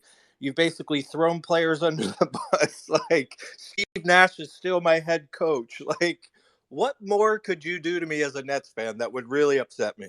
Well, I think not playing Day'Ron Sharpe or Cam Thomas might be the next step of annoying you. Well, they're not signing any other centers, so they have no choice. Unless they want to throw midgets out there again, go for it. Yeah, I guess they could do that. As Jay from BK would say, is don't put the Smurfs out there. Adam, your thought heading into a season that started or ended with tumult and starting off tumultuous. Man, Ben Simmons, Seth Curry, Joe Harris, all listed as out. Three young players, because you guys brought back Kessler Edwards on a 2-year deal, looking to get increase in minutes, being Kessler Edwards, Cam Thomas, and Day'Ron Sharpe. New trades of Royce O'Neal, signing of TJ Warren and Goran. Goran Dragic isn't there. That's Sumner. Yeah. What are you thinking? Patty Mills is back. That's right. Going into the season about the Brooklyn Nets. Yeah, it's still a holding pattern. I mean, I think Saint could attest. I've used the phrase "it is what it is" a lot, since the season ended around the Brooklyn Nets, because that's all that you can look at it as. And I mean, I have no energy for the Drew League or any narratives coming out from around that. I think in terms of the stars and the movement, I do keep coming back to, because now that I do want to actually touch on Donovan Mitchell, it's like setting these bars around what another player gets traded for is not a one-to-one correlation of what needs to happen with Kevin Durant. It's just ultimately about how do you maximize the value for your franchise. So you have to kind of compartmentalize those things. How desperate LeBron James is to get himself back on track and get himself an opportunity to win, that can push the Lakers to push harder to get something done for Kyrie Irving. You wait and see. The Nets can still do the holding pattern with Kevin Durant's contract and just say the market hasn't been there. Do you want to come back and play? I think is that possible? Is it more possible now than it was a month ago? Sure. Or at the time of, the trade request? Sure. And also, players don't want to risk their health playing for a team that they're ultimately not going to be a part of. So there's a balancing act there. You mentioned all the rookies and the second-year players now. Coming out of the summer league, Cam Thomas, I think, tried to showcase both sides of the coin, being able to be a little bit more of a facilitator. Obviously, he's a scorer, but if you're looking forward here, it's going to be interesting to see a guy like Kessler Edwards, who I'm a really big fan of, and is also incredibly diminished in value when you don't have superstar talent on your team, right? You see it in summer league. He just looks like a guy out there. He doesn't look like someone like Cam Thomas, who's saying, hey, I've been here last year. I've shown my dominance. I'm ready to be a scorer at the NBA level and see what else I can do. Kessler Edwards is, he has to really work hard to be a second-round pick who develops all the areas of his game to be a consistent player that you can rely on. If you went into the regular season right now, even without the stars, the hierarchy of who starts, you're going to be looking at, you mentioned the offseason signings. You're going to be looking at Royce O'Neal and TJ Warren to be some of the veteran balance here to help feather this along, because these young players were not meant to be your young core. They were meant to be young talent developing behind your superstars. So the Nets are, they're still in an interesting point. And, I can see them coming out of this in 6 different directions, and none of them need to be the worst case scenario. I don't think that they are going to end up being at the bottom of the Eastern Conference for the next 2, 3, 4 seasons, full-blown rebuild. I think they're going to find a way to stay competitive. But I'll pivot the conversation right now. You mentioned we were talking about Donovan Mitchell and what happens next with him. I think a team like Charlotte, you're mentioning bringing back a familiar head coach, they're a team that should be in the conversations to go pursue a Donovan Mitchell. I personally don't look at him as being a cornerstone franchise guy. You want to be your best player. But with Ball there, you have an opportunity maybe to move the needle around where you stand in the Eastern Conference, and 5, 6 first-round picks, whatever it may look like, you have the capital to do that. You can send a Gordon Hayward contract and a bunch of picks and make yourself a much more dynamic team. I'd be fascinated to hear what people think about other teams not named the New York Knicks going after someone like Donovan Mitchell. I love that. I don't know necessarily if Brooklyn would want to do it. I don't know if Charlotte would want to do it. And I say that because Charlotte already has a smaller 2-guard and Terry Rozier on a smaller contract. And you got to move him probably in that scenario. Yeah, and in order for Charlotte to do it, they would have to get better young assets than James Bouknight, right? Because right now that would be their leading main young asset. And I can tell you what I've heard is that nobody was picking up the phone, returning calls because they're saying, "Hey, we'll give you Bouknight attached to Gordon Hayward." Miami is always going to be in the conversation with Donovan Mitchell.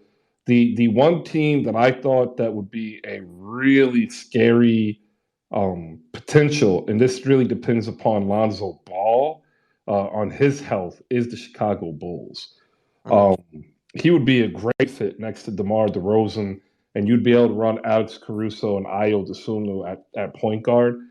As a defensive player, kind of like Gary Payton II did for Golden State and what he'll do for Portland.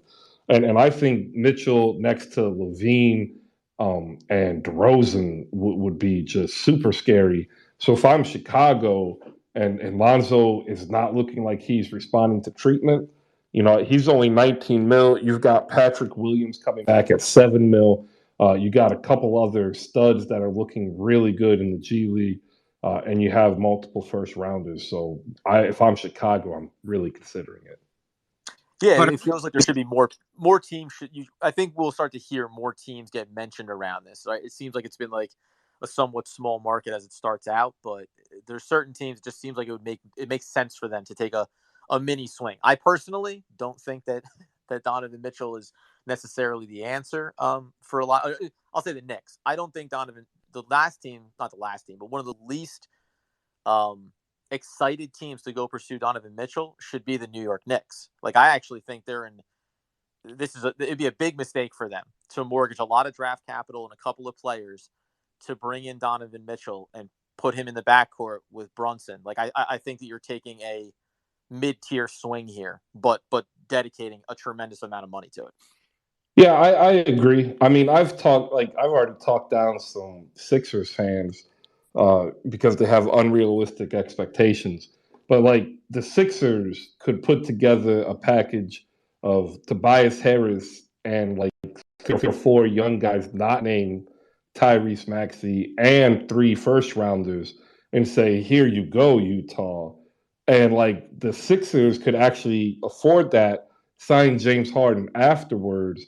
And you could be looking at a 3-guard lineup of death with Tyrese Maxey, Donovan Mitchell, and James Harden, all running back cuts and pin down screens with a defensive 4 like Paul Reed, and then being able to funnel it in to Joel Embiid and still have the likes of 2 shooters and Korkmaz and Yang, as well as 2 other guards in DeAnthony Melton and Shake Milton off the bench. That would give the Sixers a 9-player deep roster with the need of a backup big for Embiid, but then that would mortgage everything for the Sixers for a 2-year window. Because after that, that's it. There's not in 2 years. Aren't we finding kind of like the same thing, like the Jazz's expectations of what they're going to get, like because of what they got for Bear? It's like they're finding themselves maybe in the KD scenario as well. It's like I'm feeling like a lot of teams want these players, but they don't want to mortgage their future. And especially, I think, would you think more people had an expectation that Mitchell was going to be traded than KD? And if so, it's like, I just feel like a lot of teams got set in their game plan, and a lot of teams are reluctant to move off those picks, move their players, like make their team like not as deep as they were to try to acquire this individual. Like, to me, I don't know. I get a vibe too that like he is going to be another player that like, just like KD, like we're not going to see any action for a little while, quite honestly. Well, that's with Donovan Mitchell, because I mentioned the Knicks, right? The teams, Miami, if they make the move, or to your point, Chris, if Philly's gonna make the move, okay, it's a 2-year window, but it's a really good 2-year window, right? Like those teams making that pursuit makes sense, and you could say that for Kevin Durant as well in any of these scenarios. The other side of, are you going to give big assets to get Donovan Mitchell? He's going to be our cornerstone player going forward. Those are the teams that I think are doing more guesswork and more questioning about, is that worth it? Because I'll come back to I said this all off season around, you don't, guard teams unless you want to be a unicorn like Curry with Golden State, and they've been such a well-run organization consistently. Having a guard and an undersized guard be the best player on your team does not win you a championship, right? The Kyrie Irving as the best player on your team is not a championship team. You can get the right amalgamation of talent and be a very good team and get in deep playoff runs, but you need the length. You need those players. So right now, the contrast between Kevin Durant is obviously 33, going to be 34 years old. Everyone knows what his talent is. Donovan Mitchell is a needle mover, but he's not a championship winner. So I think that's why it's for different reasons that the pause button is being pushed. Kevin Durant is older, and it's a lot if you're going to put that kind of asking price on whatever the championship window is.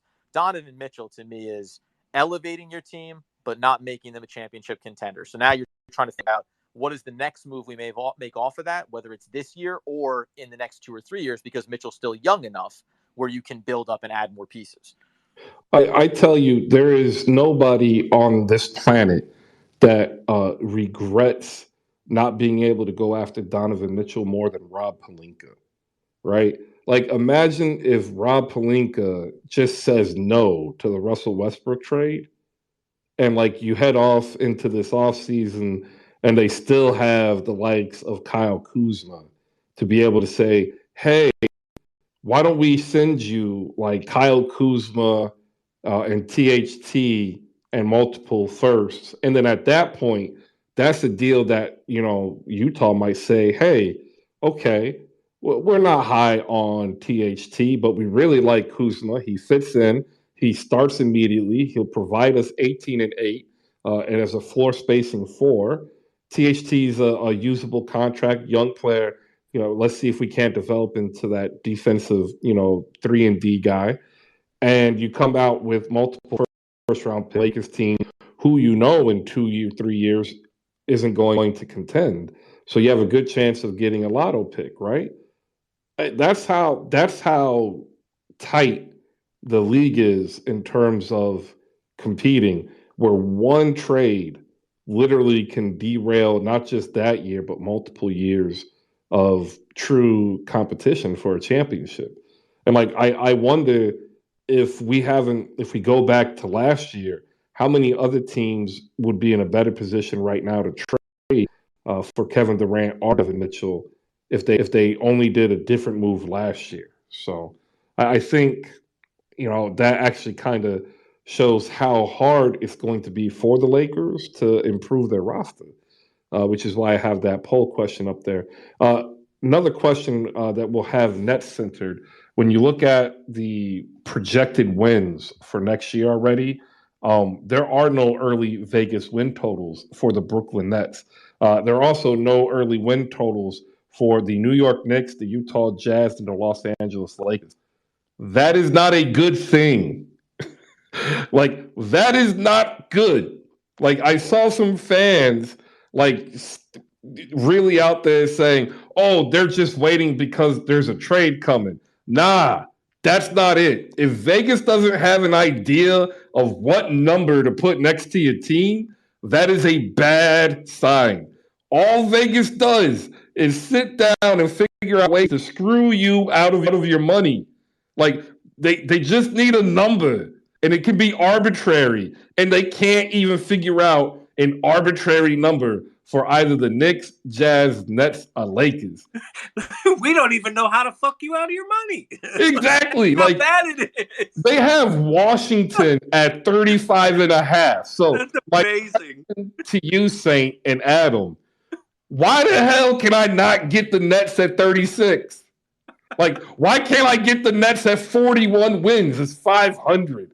Like, what is so bad that we are missing that even Vegas is like, nah, bro, we good over here? Oh, because I'll tell you, right, because you're not, because in all these things, we also can be weeks away, a month away, whatever it may be, from a Kevin Durant trade and a Kyrie Irving trade and maybe a Ben Simmons trade. And then tell me what this looks like, right? Then you're staring down the barrel of, you want 12? You want 12 over under with a Cam Thomas, Day'Ron Sharpe, Kessler Edwards, led Brooklyn Nets. That's why I think, in as much as we want to speculate on what could happen, I think the only thing you can speculate is that, like, anything could happen. That's still where this stands, and maybe where it stands for teams like the Jazz as well, right? They're only a move away from saying you're Oklahoma City from from the last handful of seasons, where who knows at what point you push the tank. And by the way, net specific, that's a big factor too. Even if the trades happen and you get back players, you get back some quality talent, and say TJ Warren comes back and he looks healthy, and you could look at the team and say, the roster, this isn't a total trash roster. They can be competitive. You don't know, though, if at some point ahead of the trade deadline, the Brooklyn Nets don't push the full-blown tank button and start to shell off a lot of these assets. So there's just, I don't know, no shortage of 12 to 33 factors in what's going to happen with the Brooklyn Nets. So it's, yeah, man, Vegas, if Vegas doesn't want to touch it, you shouldn't want to put any money down just yet. Yeah. Yeah. No, I was just saying, yeah, like Adam literally just said everything pretty much that I was going to say. And it's like, you still have a team that hasn't even filled their roster out either. And they're not giving you any indication of who they're going to pick up. And to the point of, like, when you brought up Summer League and how are those guys going to play and how much time they're going to get, right? And then there's a guy on the Summer League who, quite honestly, I thought the most person that impressed me through every game was DDJ. He was a guy that was offered a two-way, turned it down, and is looking for a guaranteed contract. You don't even know if they're going to pick him up, right? Like, they're in a position to let another asset go. Like, I for the first time in my life, I could say I actually applaud and say Vegas is doing the right thing, right? Like, money isn't everything, I guess, when it comes to the Nets, right? Because you could really putting out some horrible things out there if you're Vegas, like trying to steal people's money. Because quite honestly, if you look at the Nets timeline and you look at what fans have been talking about, like, it's just, you still have fan bases separated on one single narratives of what's going to happen, who's at fault, like, right? Like, it's an embarrassment. What would be the opposite of saying embarrassment of riches? Like, there's got to be another, like, it's an embarrassment of just dysfunctional proportion across the board. So I gotta applaud Vegas on this, because you literally have no idea where this is going to go or turn. Every day there's something new to add to the mix that makes you wonder one way or the other, quite honestly. And they did the dance, by the way. They did the dance on championship odds, where the Nets plummeted to plus 2,500 and then jumped to plus 900 and then fell. Like, that was getting danced around for a little while, where they were like, yeah, sure, like, we'll tell you they're gonna have him. We'll tell you they are making a trade. They're not making a trade. So they were willing to do it for a bit, but win totals is a big difference. I'm sure I don't want to know, Chris, want to get off the Brooklyn Nets, but they're nothing short of entertaining at this point. Well, I'm going to get off it, but like this, I've got an alliteration term just for you, Adam, and just for you, Saint, that you can use, right? A plethora of pitiableness. Ooh, that's a good one. See, that's what I was looking for. You knew where I was going, right? A papoose of paltry prospects. There you go. You know? So if you guys are wondering, if I have been working on this idea in my brain about Hoop Spaces bingo, and shout out to Hoop Spaces Ryan down below. And if you had one of these bingo cards, right, and the pitiable popped up, like you'd be able to mark that off, and if you were able to get 5 in a row for bingo, you'd win a prize, right? What that prize is, we have no idea. And we say that because the points really don't mean anything. It's kind of like whose line is it anyways? They don't mean anything until they actually mean something, but you won't ever know when they mean something until I tell you they mean something. And at this point in time, they don't mean anything other than actual points.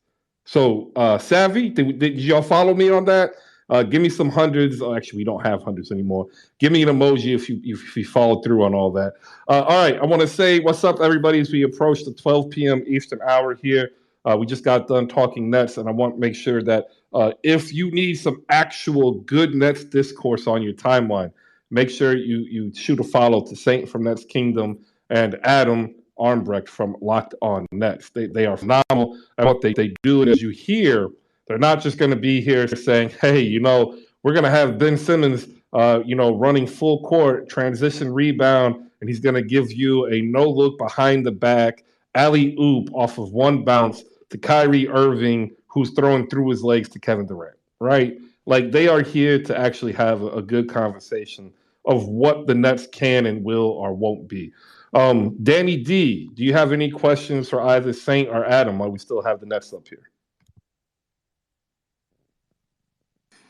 Get ready. Hit it, Chris. Hit it. Oh, where's 808s when he needs to be here so he can hear? I was running to my phone. I remember. The damn dogs were in my way. They trying to keep in front of me. Yeah, blame it on the dogs, Dany. They were. I have a question.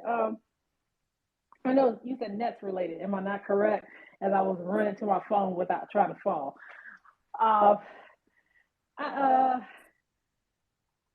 Is Steve Nash still going to be the coach? That's my question. Is he going to be there after this year? Are they going to try to get another coach? Hey, Adam, I'll just say this, and Adam's much better at speaking than I am. I will just say this. I have to believe this year is a prove-it year for a couple people outside of players, and one has to be Steve Nash. One has to be Sean Marks. Because I look at it this way. The only way Steve Nash gets a pass, in my opinion, is if they blow this up ridiculously where, because you've heard Kevin Durant, you've heard Sean Marks, you've heard other people in the Nets organization give Steve Nash a pass because he will say, well, how can you fairly judge Nash as a coach because of what's happened to this team the last 2 years with all the injuries, the trades, the constant new rosters, right? Like Steve, like we all know what level of coach Steve Nash is, but the organization and players have given him a pass. So I am afraid he may get another pass if this gets blown up. But I have to believe that if somehow miracle this works out, they make it all, they sit in that room and they figure this out and they run it back. Like, I have to believe. Well, let me change this and then I'll go to Adam. Steve Nash is in a perfect scenario where it's like if you have enough good things around him and the team plays to their potential like we thought they were going to do the last 2 seasons, like he can skate by and take credit for the Nets winning and doing really good when we all really know it's not him.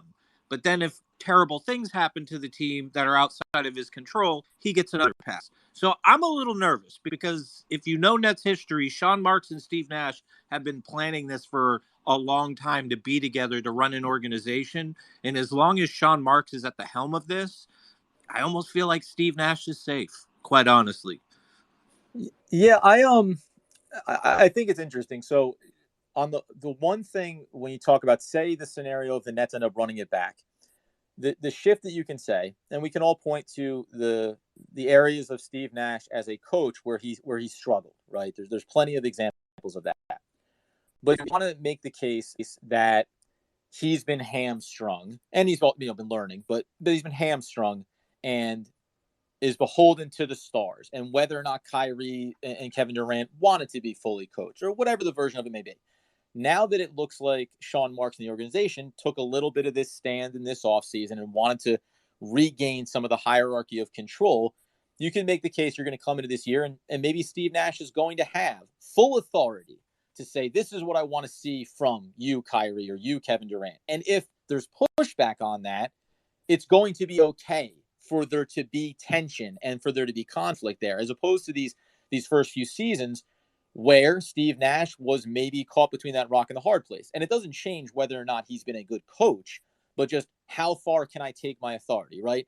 In the version where Kevin Durant and Kyrie are gone, well, now you will have the full sample size of what Steve Nash is capable of as a head coach, because he's going to be there with mostly young talent, some veterans, but not superstar players that are on the roster, and you'll know exactly what you have in him.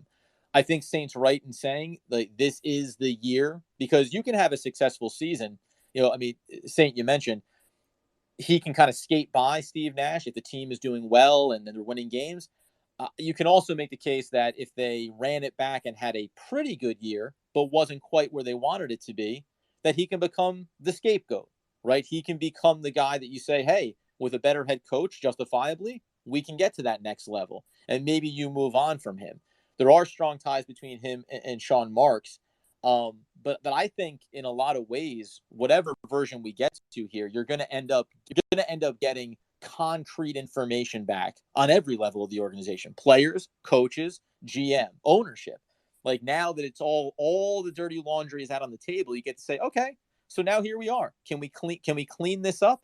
And when it's your fault, Steve Nash, it's your fault. And when it's on you, Kyrie, for whatever we want to point to, it is. And if the right moves aren't made by Sean Marks, it's on you, right? So I like to think that it's a little bit more clear going forward in whatever version it looks like. And plenty of fans could make the case that Steve Nash should have been fired this past year already, and it shouldn't have been the head coach in the first place. This is where we are now, though, right? And organizations hold commitment to certain players. And it looks like a couple of questions people want to talk. I mean, to your point, though, Adam, real quick, if Chris is just like, that's the thing. We all know that the players have taken the majority of the heat and the failure of this situation. Right. And you barely see anybody on the networks. Like, we understand fans, people like we all talk day to day. Like we see where, well, not all, but it's just like, that's why, like, say what you want about Kendrick Perkins. Right. But to have somebody like him stand up there and like finally say, yo, what up about Sean Marks? What about Steve? Like, why are all these players getting all the slander, but the organization just gets the scapegoat around? And I hope you're right. I hope you're right that this season, regardless of which way that it goes, it sheds light on the rest, because it's not just all players. To add her voice to the discourse and to answer a question that I have about Steve Nash, Maliika Walker, host of The Rewind, and also WNBA analyst and content creator for the Hoopstresses. First off, question to you, and then also to Saint and Adam. Is Steve Nash really a glorified high school soccer coach masquerading as an NBA coach? Or is he the next Phil Jackson? Also on stage, we have Napoleon. We'll get to him after Maliika Walker. Good morning, Maliika. How are you doing?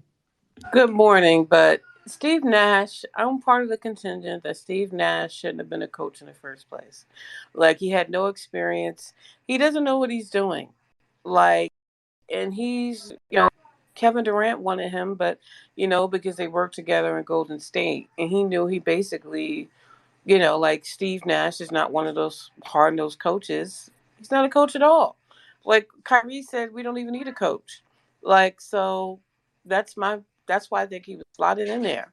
Like, to me, he's not, and he's one of the reasons I have no confidence, like, anymore in terms of, I mean, if we did a coaching change maybe, But with him still there, you got KD with his attitude, you got Kyrie being Kyrie, and then we really don't have no bench. Like it's just a hot mess. Like, and then you have Steve Nash as the head, as the coach, and that's going to be coaching these guys. Yeah, he dealt with a lot of injuries, and he dealt with a lot of lineups because of that. But I just, Sean Marks, I just question Sean Marks because why was he there in the first place? Like I have a huge problem with Steve Nash coaching his team. And to me, he's like a high school soccer coach or whatever. Like, but he's not, and he's a great, NBA great, but he's not. He should not be coaching the Nets. They need another coach. He's not it. But we're stuck with him apparently, and if this is the last year of these three, or if we get all three of them on the court of the big three, and this is the last year that's under Steve Nash, we shot ourselves in the foot. Nets are netting. That's how I see it. Well, I think it's really good. The one really good point you bring up, multiple good points, but one of the really good points is, like, remember, if everything had gone perfectly and Steve Nash had been the head coach, if there wasn't any of these injuries and otherwise, what would it have looked like? Well, maybe we'd be giving him a glorified pat on the back because the team was successful and obviously crediting more to the players than to him. But you mentioned, like, Sean Marks brought in Kenny Atkinson. Kevin Durant he wanted Steve Nash to be the head coach. And this is again where I just think there's plenty of responsibility to go all around on this, because you can't say I want a head coach that's really good at managing personalities, but then also have two personalities who off the court, and Kevin Durant and Kyrie Irving are very connected, friends, close, but when it comes to basketball, don't necessarily view head coaches the same way, and what they expect or where those expectations are. So that creates an interesting dynamic there. And bottom line being, though, to the point, Steve Nash would have been better suited to have been an assistant coach on a successful team for a couple of years and then come into like he was with the Warriors. Right, you're right. And he technically was I can't remember what his title was. He wasn't even the coach. He was, he was a consultant. Yeah, consultant. Right. So, and that's what I mean. Like, I think he would have been well suited to move into an official assistant coach role with the Golden State Warriors, and then build up responsibility and then come into this role. It's hard for even the best of coaches. It's hard to walk in the door to a team that says, "Hey, by the way, we have championship expectations," and also be learning on the fly, right? And again, you can examine Steve Nash and say, "Hey, he doesn't quite have the chops to be a head coach," but it just, I just look at it and say, if this thing all went belly up after this year and the stars were gone, I think that Steve Nash's leash is short, and also, if it all gets up and there's a young developing team, it makes it a lot easier to keep him around in the short term, because what are you running the risk of, right? Outside of if you look at him as being a poor developmental coach as well. And I've always tried to go back and look at some of those samples when Kevin Durant was out and when Harden was out and when Kyrie was out, and look at the young players and say, how did the team look? How did their offensive and defensive sets look? And then you can, debate about where is Steve Nash's control there. But I always try to look at it, and not a judgment on the players, but when you remove any superstar talent that rightfully has what game and the pacing and the play should look like when they're on the floor, how does the team look? How does young coachable talent look underneath a particular staff?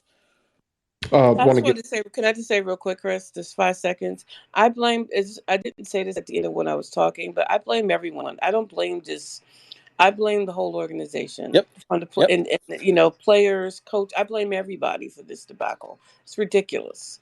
But go ahead, Chris. Sorry. I want to get Napoleon's voice in here. Napoleon, good morning. Hope all is well. Your thoughts, and then we'll let Saint from Nets Kingdom close us out of the Nets segment, and we'll move on to another team that absolutely nobody is talking about, and they're making a mistake. Go ahead, Napoleon. Well, first and foremost, greetings and salutations to everyone. My son says hello too. This is a complete dumpster fire and has been, because if you look at it, they've gutted this team 3 times. They've traded away their franchise twice. So I don't just, like Maliika said, I don't just blame the players. I blame the head coach, because you had the perfect head coach there, and you let Steve Nash jump the line. You traded away how many various assets to get not only Kevin Durant, then you did it again to get James Harden, and now you're going to be left like a step above a G League team. So, like, there's no direction with any of this, and it makes absolutely no sense to me. All right, say what's up to the little guy for all of us, and I agree. It doesn't really look as though there's a discernible direction. It seems as though everybody is looking around, waiting for the waters to calm down. Would you agree with that, Saint? What do you also want to see when it comes down to the Kessler Edwards, Cam Thomas, and Day'Ron Sharpe as contributing players to this Nets this season? All right, to close it out, I'll start with those. Listen, I think when you saw the summer league, you saw some of the things that Sharpe getting thinner. He looked better as far as ball movement, like his footwork. But by and large, you didn't really see anybody take any massive leaps. Like, you didn't see too much different than you saw from them last year. If you want to give them a little bit more of, it looks like some of them are gaining more confidence. Obviously, DDJ, Day'Ron Sharpe looks more confident. Cam Thomas is no short of confidence. It's just more a matter of basketball IQ for me with him. He is not going to get 30 minutes a game and be able to shoot the whole game at any time from anywhere. Like that's just not going to happen. So I wonder how that translates into next season when he has limited time, because that's always been my big issue with Cam Thomas. Like, ton of talent, but bro, you've got to come in a limited time and be active. So I'm not quite sure where that's going to pan out. So I hope they're part, especially Day'Ron and DDJ. I hope we keep DDJ. Those two are actually the two that I'm looking forward to the most, quite honestly. I know Cam is Cam. Kessler will be there as far as defense, and if he can just keep working on his offense, that's great. And to Maliika's point about, like, I got a lot of flack for being the guy in Nets world that was like Switzerland, right? Like the middle of the road approach. And I saw a lot of things with this team going back to 2 seasons that just kept giving me red flags. And I got a lot of pushback from Brandon, from Jay, from other people. And here we are looking at it, and it's like, I'm not saying I was right, but I kind of was right. And there's a reason why I looked at it and said, this is a multi-issue thing with this organization. It's not just players. It's not just coaching. It's not just front office. It's not just ownership. Like, every hand plays a part, right? If we're going to sit here and say a team, like if a team wins a championship, that means from top to bottom, everybody is playing their part. And that's why we give them credit. Well, the same goes for a complete failure, in my opinion. The last thing on Steve Nash, it's also doesn't look good when you're bringing in coaches that are better than the head coach. And it's hard. Like, you cannot tell me that Igor, the guy that they signed to their bench, is not a better coach than Steve Nash. Like, he just is. So at what point, like, who's really running the show? And then if you have a guy that's better than the head coach on your bench telling you what you should be doing, is Steve Nash listening, or Steve Nash going, no, I'm going to give you my limited experience advice is how we're going to go. I hope we can get back to where we were right before we got KD and Kyrie. And when I say this, things were at a perfect moment, because you were coming out of a dumpster fire. Things looked good. You were building that culture you wanted. You were building the things, and you were moving in a positive direction. But you abandoned that when you got the stars, and you didn't know how to mesh old school buildup with star talent, and you blew it from there. If you want to get back to something, get back and figure it out the right way. With that, I'm done. All right, and that's perfect timing. I got 15 past the 12 o'clock hour, and I want to welcome everybody down below. If you've missed any part of the show, remember, in a couple of days, you can swing on over to listen to the entire show on YouTube, powered by audiolabs.io. We're about a day behind. It's a great startup company that allows us to repurpose Spaces content on YouTube. They just, they got a lot to work on. Ever since we linked up with them about 2 weeks ago, I can't tell you how awesome it is. And we've been able to expand the beta access to a few of the Hoop Spaces creators, and we'll get some more in there at the next round and after we talk to them again, hopefully in the next week or so. Down below, if you want to come on up, now's the time to raise your hand. The couple questions that are up there that I kept up there, we definitely want your thoughts. First, who wins the WNBA Commissioner's Cup? Let's see. Let me take that one out. Don't need to keep. Let's do a promo for Maliika. Maliika is setting up a Maliika. Maybe you should better plug it because her and I are going to be talking about a book that I think is perfect timing for this. So, can you give Maliika like 2 seconds to just promote what we're going to be talking about? I believe Wednesday, Maliika. Yeah, sure. She's there. Yeah, I'm here. Can't Knock the Hustle is pretty much a banned book within Nets world. It's the book that everyone hates and no one talks about, but we're going to talk about it. And, if you hate the book, even come talk about why you hate the book. I just think while everything going on right now, maybe it's time to crack it open. And Matt Sullivan told some secrets. Let's look at it. Let's talk about it. And, let's get into it. So me and Saint are going to be talking about that book and the forbidden book in Nets world.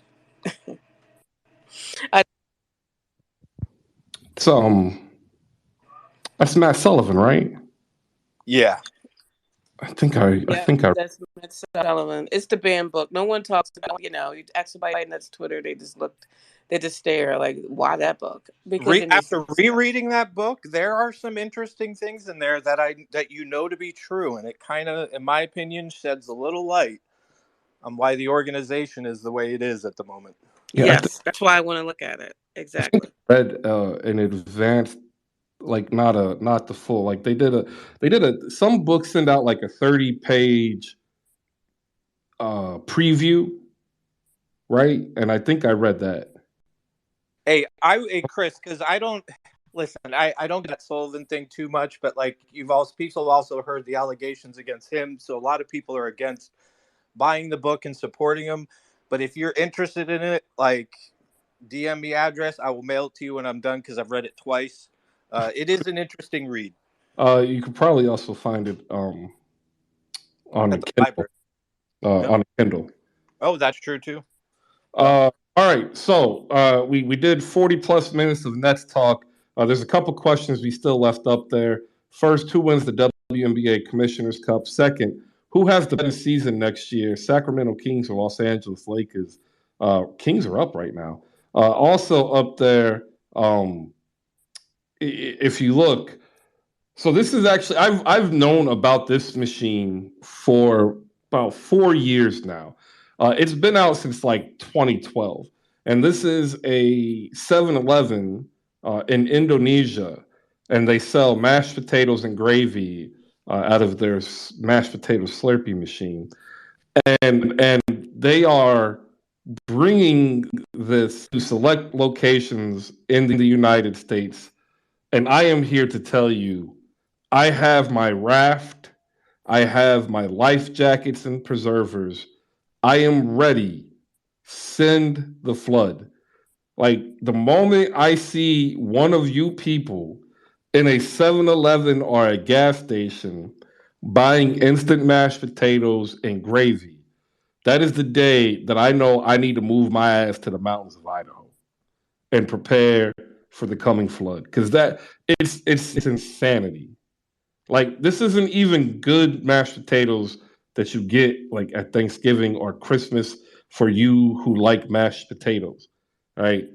These are instant dehydrated potato flakes mixed with hot water with water gravy, right? Like, just don't, please. I don't think I can handle it knowing that one of you have been led astray into these instant mashed potatoes at a gas station.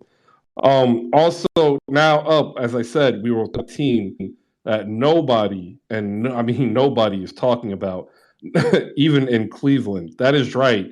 The Cleveland Cavaliers, ladies and gentlemen, 41.5 wins is Vegas's too early poll here. I've got it at 41. I don't do half victories because it's just not going to happen. They won 44 games last season, so without their starting shooting guard, Colin Sexton. He's a restricted free agent. Nobody has signed him to a sheet as of yet. And if nobody does, he will have a qualifying offer and more than likely a 1-year contract at about $7.3 million. If you remember, he missed the majority of the season after going down with a knee injury after 11 or 15 games. But this is a team that returns Darius Garland, who had a superb third year, signed a contract extension. Hopefully a healthy Colin Sexton. They added a former net and Karis LeVert, who will be their starting small forward. Evan Mobley will be the power forward. Jarrett Allen will be the center. This is a young team. Karis LeVert is the oldest starter at 27 years old.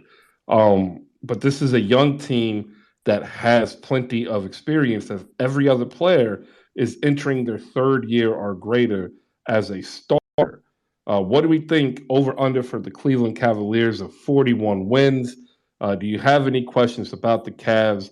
Open up the floor to anybody who wants to speak. But first, we'll introduce Michael Butler of the Miami Herald. He's a real estate reporter and also a occasional contributor and listener to here on Hoop Spaces. Michael, good afternoon. Your thoughts on the NBA or the Cleveland Cavs specifically as we get ready to talk, some actual positive news outside of the city whose river caught on fire. Yeah, and I thank you for welcoming me up, Chris. Yeah, the Cavs look like they're going to have their really dope season. I think it is worth noting that before Colin Sexton went out, they went on an absolute tear, and obviously they finished the season in a much better place than anybody expected. But I am curious to see if they can just continue to pick the momentum they ended last season with, because again, there's going to be no presumably there's going to be no Colin Sexton, and so I'm really excited about that. Karis LeVert, why am I saying Karis LeVert's name? They really have just a really dope all around roster, and my man with the afro, that first day back from vacation has your brain like mush. But my man with the fro is Jarrett Allen. Yeah, thank you, Jarrett Allen, my guy with the fro for Texas. Yeah, he's gonna be healthy at the start of the season, and I think that's gonna be a big key for them, because honestly, before last season, I really thought big men had kind of been phased out in the traditional sense, but seeing how Robert Williams was able to dominate through the playoffs and even had an impact on the finals, I really think we're going to start getting back to more positional basketball in the East anyway. And so I think the Cavs are going to really do some interesting stuff. I don't want to beat a dead horse, so I'm going to leave the Nets thing alone. But we really heard some really, really interesting thoughts, man. And yeah, it just goes to show you, you need to have some kind of, pedigree when getting these top jobs in the NBA. Because at this point, we don't really need more faces as far as coaches. We need people that can get the job done. Ime Udoka, I was just reading this morning, went to his Celtics right after they lost in the finals and literally told him, look, we can be sad or whatever, but this is the moment that's going to help us win the title next year. And so I say that to say, Tony Parker was talking about his experiences playing with Ime and coaching, or having Ime as a coach. And I think there's so much to be said about continuity and consistency, because, the Nets are a sterling example of why people need to build good clubs and have consistent habits, man. You don't destroy a team three times in 5 seasons and expect to win a championship. Not in today's NBA, man. Hopefully, like I said, going back to the Cavs, they can continue what was one of the feel-good stories of the NBA last season. But just overall, though, the East is going to be really, really rough. And I'm not saying that because I'm a Hawks fan. I'm super excited about DeJounte, but just in general, everybody's getting better. I mean, hell, even the Celtics, they were able to get Brogdon and Gallinari for next to nothing. So they have their same team from last year, plus they had 2 better players. So yeah, that's all my thoughts on it. But yeah, I think the Cavs are gonna like win like 46 games this season.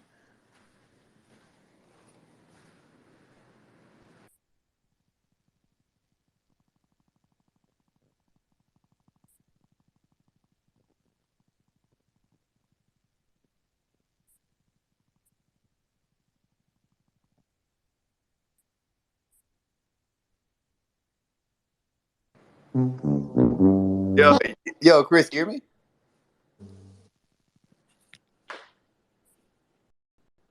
Chris, are you there? Yo, Chris, can you hear me? I think the app froze for a second.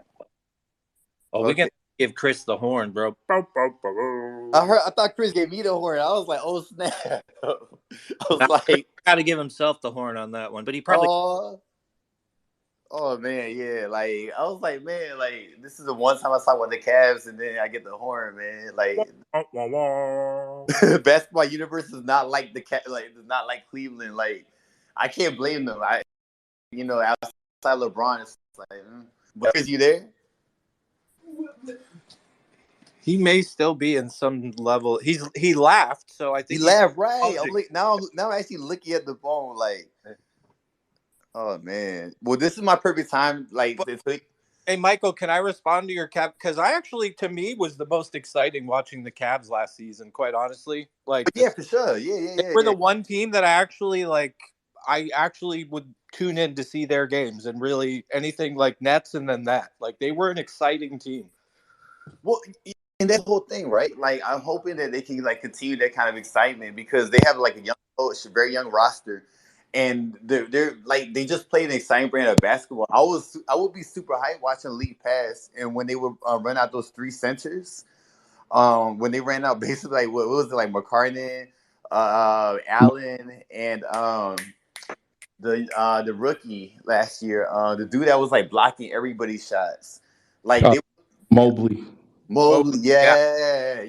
I love watching them play, yo. Like they had like legit 3 centers on the same time, and they were all getting after it. Like they all cared. It was almost as if like they had some kind of like mission statement in the locker room to like get out from under LeBron's shadow, like being in Cleveland.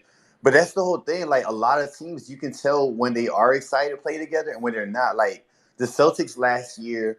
I mean, hell, I watched them beat us twice in like 1 week. Like the Celtics were like super excited to be around each other, to play with each other, that kind of chemistry. And so, like, yeah, man, like, I think that's really crazy. I mean, that whole division is really interesting in general because I think the Pacers might actually become a dark horse for, like, one of those, like, last playing spots. And so I don't know what that would look like for them, but I think the Pacers... No way. I got stuff. No way. No way? 0. Oh, man. I feel like Miles Turner has something to prove now. Like... 0. Ooh, man. They have 0. Like they don't like like it would have to be a career year for 2 players. You'd have to have Tyrese Halliburton have a career year, and you'd have to have Miles Turner have a career year, and you would still need a 3rd player. It's just so weird because now I'm like I'll be very straight with you, bro. Like ever since like my man in Washington got that mega super like with like the super max. When Bradley got that super max, bro, like I'm like, yo, what's the make of the bottom tier of the East now, right? Like we all know who's gonna be at like those top 4 or 5 teams in the East, but like what's gonna be those next? Indiana is the team that has the least amount of projected wins for the East next year. I think they're gonna like force themselves to survive to succeed because of that, but like. Yeah, a lot of these are like, look, you got Detroit, who's ahead of them at 26.5, right? The only teams on the East that don't have projected wins are the Nets and the Knicks, and they both did better than the Pacers last season. So, like, every team is slated to do better. The only team that did worse than them last season was the Detroit Pistons, and they're a game ahead of them. Like, yeah. So Vegas would not let me bet on them if I wanted to, but I think they'll kindly take your money. But like Detroit and Indiana, they're projected at 25 and 26. Washington and Charlotte are projected at 35 and 36. Like, and then you have Cleveland and Charlotte at 41, and like that's it. Like they don't have too many people below 500 in their projections because only 3 teams were out of the play-in chase last year: Pistons and Magic. Pistons are going to improve by 3 games. Orlando's got the largest bump. I don't see that. I just and not to cut you off, but bro, I do not see that for Orlando. I do not see that for Orlando. Honestly, I think the Charlotte Hornets are probably going to win like 44 games next year. I think the return like Steve Clifford could be really good for them. Well, you're returning Steve Clifford. You're missing out on 2 starters, and a third one is injured. I got to get some more voices. Yeah, for sure. Yeah, do that. I'm glad you're back. Yeah, we got Who Run the City next. Your thoughts on the Cleveland Cavaliers? Shout to the spaces, one of the dopest spaces, and I'll make sure I share now. Shout to everybody in the room, Maliika, Saint, shout to Chris, shout to everybody. It's bittersweet watching Cleveland be successful because of Jared Allen and Karis LeVert, to keep it real. I'm a Brooklyn Nets fan, and they basically say, "Oh, we like what they doing with Karis and Jared," and they put them on their team. So it's kind of like, damn, Sean Marks. But I said that to say they another team who they have an identity. They went big. You know, they're a big team. You know, remember when they started the season, they had all of these big guys. They had Laurie McConnell, I forgot how to say his name, him, Jared, Evan Mobley, and it's like they kind of went big. And I'm saying in the East Coast, that's how you got to design your team. You got to go big. You know, even the going against the Celtics, we realized, oh, these guys, this is a big team. Like the Cleveland Cavaliers, they went in a direction, they went young, and they went big, and it brought them success. Garland is a straight bucket. I remember playing Cleveland in the play-in game, and he was killing. Like he was like, yo, making us. I felt as a fan like, yo, I even vlogged that we gotta, you know what I mean, neutralize Garland if we're gonna win this game, and it was true. He was really dangerous, and I could see them competing and being in the mix of that competition next season. And I think it's going to be more the same where, I don't know, maybe 4, 5, 6 is all bunched up and they record is a win or 2 apart. You know, if you win this game, you could be in the 5th seed. You lose this game, and drop you to the 7th. Like, I think it's going to be that tight, and Cleveland is going to be in the mix again. And depending on their health is going to have a lot to do with their success. We've seen Jared Allen get hurt and they decline. It was nothing they could do to replace Jared Allen and win at the same time. And I'm saying that to say that's what happened to Brooklyn, but not to make this about Brooklyn. I'm just saying that's how important of a piece that Jared Allen is to any team. And they're dangerous, man. And I know we're gonna have to compete with them. And you know, shout to their coach because he gets a lot of. He's heralded as a good coach for what he's doing with that bunch, and it just goes to show. And I'm not making this about Brooklyn Nets; it's about basketball. That good coaching is synonymous with either building a culture or a winning culture. And again, you know, I hope we beat them. I know they're going to be good. I know the Cleveland Cavaliers are going to be good, and you know they're nothing to sneeze at. We're going to have to compete with them. I'm gonna say a controversial statement. Are you guys ready? I don't think it's personally controversial, but I know some people will. You guys ready? Let it rip, Chris. Kevin Love is better than Chris Webber. And his time in Cleveland has proved it. Wait, all time or at any given point? Or how about longevity? All time. All time. He definitely, you could say he may has maintained longer, a better level longer. You could say that. That's not really bad how I just said that, but. So both came in at their age 20 year, right? This is Kevin Love's 34th age year, right? Chris Webber retired after his 34th year age, and he only played in 9 games. I think what we see when we compare Chris Webber and Kevin Love is Kevin Love dominates statistically in field goal percentage, 3-point percentage, rebounding, and actual scoring goes to Chris Webber. That's about it. You'll be surprised. I actually agree with you. So, I was just gonna say, Chris, you seriously, thinking about it, I would have to go on Basketball Reference or what have you to pull up the actual numbers. But just from the eye test, I feel like Chris Webber being, I was gonna say best passing big ever, and now we have Jokic. Webber being one of the best passing big men ever, I might give him an edge. But Kevin Love has been able to shoot at an elite level. That being said, I kind of hold it against Kevin Love. Not even the mental health thing. I think if anything, that was really courageous. But those like the weird 2 whatever many seasons before last season where he made it be known that he hated being in Cleveland. My Kevin Love image is right now of him slapping the ball to the Raptors at the end of a clutch game and giving them a bucket. To me, that's some of the most uncalled for stuff I've ever seen in an NBA game. Hey, Chris, can I throw something in on that? The thing I will give Kevin Love is the same kind of credit I give Carmelo Anthony. Here were 2 players that were getting paid ridiculous money. Their value was plummeting. Their skills were plummeting, and they readjusted their mind and their game to stay relevant and be hunt and shoot. And you got to respect that. No matter what your personal feelings are about either player, they at least did a level of adapting to at least be productive to some level as the end of their career comes. Yeah, I don't see so Chris Webber, towards the end of his career, he was in Philadelphia. He had a good 1 year in Philly, and then afterwards it was not so good. And then he was traded to Detroit. I just happen to think that Love is. I think Chris Webber was more athletic and more entertaining.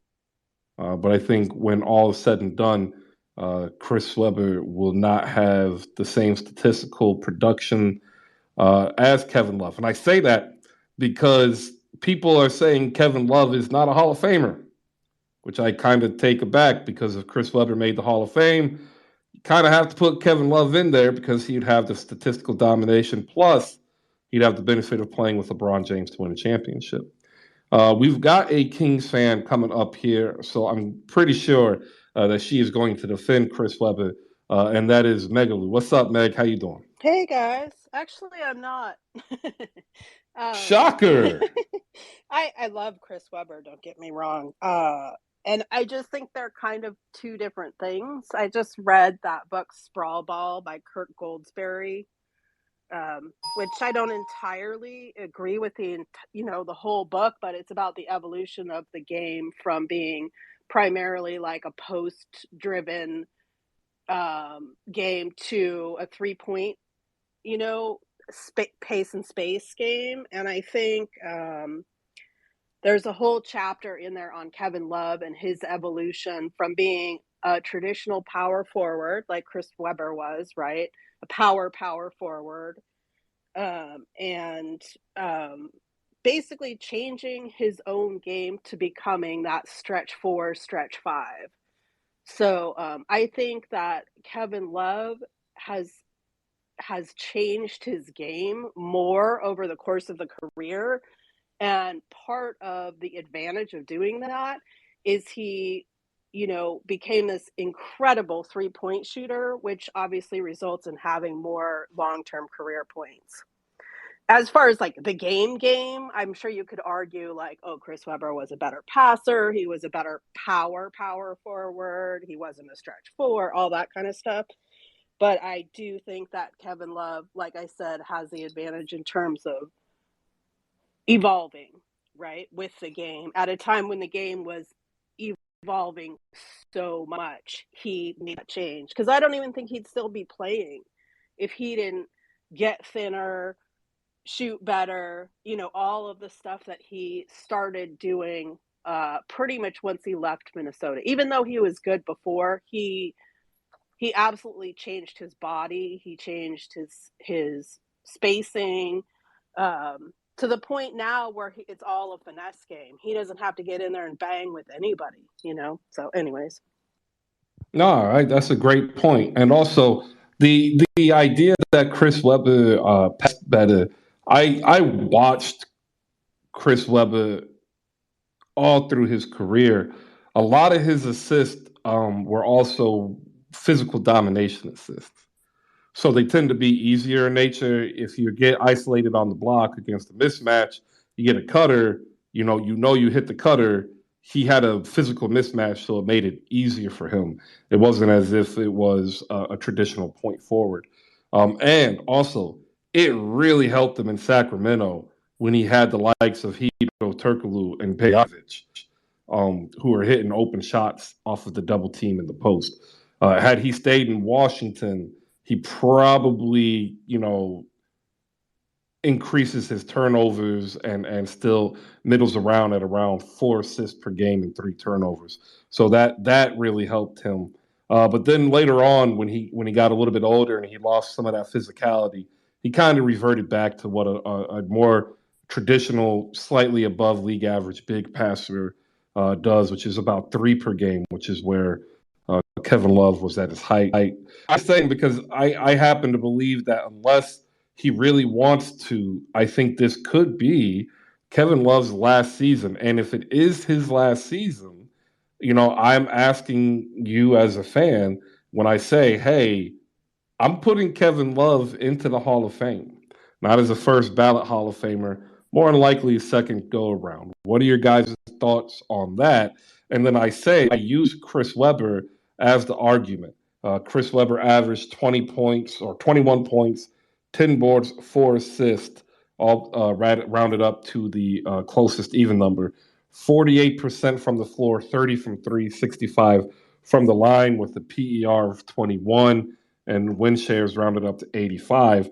Kevin Love was 18, 11, and 2, 44 from the floor, 37 from deep, but he actually beats him in per and in win shares. So that's my question. Do you think he gets in? Do you think he gets in sooner than Chris Webber? I happen to think he does.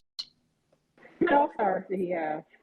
2 All-NBA teams, 5 All-Stars, most improved player, all-rookie team, rebounding champion, and 1 ring. Chris Webber, he had 5 All-Star games and 5 All-NBAs and was Rookie of the Year and 1-time rebounding champion. I mean, to me also, like, the other thing is Chris Webber's been out of the game for a really long time. So are we talking about, like, there was 10 years that passed between, Kevin should be in the Hall of Fame, obviously, to me. Should Chris Webber be in the Hall of Fame? Yeah, to me, obviously, also. I don't know. I mean, should Kevin Love be a first ballot Hall of Famer? I don't know.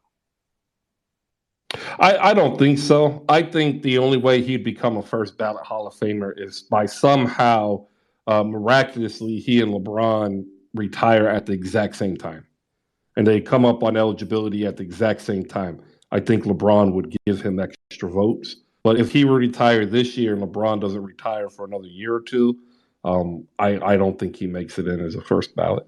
I was just asking because, again, he plays a specific role now for the Cavaliers as the veteran presence in the locker room, the guy who's responsible for teaching the young players how it's like to be a pro, how to take your game to the next level after you hit that 23 and 24-year-old wall, right?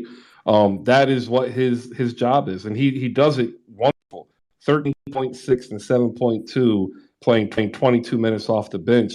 Like, that is a phenomenal productive stat, especially if you consider next year, if he were to play, he won't be at 28 mil. Dime Dropper has joined us, as has Flash. We'll go to Flash first because he came up first, and then we'll head over to Dime Dropper, and then we'll get ready to close it out. Flash, good afternoon or good morning, depending on where you are. Your thoughts on any of the things you've heard. Right now, we're on Kevin Love and the Cleveland Cavaliers, as well as any questions you might have for the NBA offseason. The floor is yours. Is when you're on his Kevin Love on his last year of his contract? Last year contract, yep. Well, I don't know if he'll retire after this year. He might leave Cleveland, but I feel like he'll either play one more season with LeBron or he'll go play in Portland. Because I know that was one of the places he wanted to play when they wanted to trade him. But I don't know. Like I don't really know Chris Webber like that, so I'm not gonna like speak on him as if I do. So I would say Kevin Love contributing to a championship would mightily help his case in a debate against him and Chris Webber, because I don't think Webber has one from what you were saying. He doesn't. Yeah. So I think Love being a key person or like a third option on that championship, especially that one, since it was the biggest comeback in finals history, I think that would kind of give him a nod, like for Hall of Fame, if you want to go that route. All right. Dime Dropper, hop in here. What's up, Chris? Good week. Good morning to everybody. Hope everybody has a great week. No, my thoughts are I'm guessing. So you're the one that's saying that K Love should be a Hall of Famer? Yep. I don't have any issue with that, really. I think the Basketball Hall of Fame is a really interesting topic, and I think I'm thinking of doing the Basketball Hall of Fame as a topic of discussion for my next Dimes Bank, because there's a lot of controversial people that are just not in it, and it's just a weird one because it's the Basketball Hall of Fame, so that should mean that college and everything is included. And by that, I mean Chris Webber. I think it was because of the whole scandal that he had in the early 2000s, but he should have been in a while ago.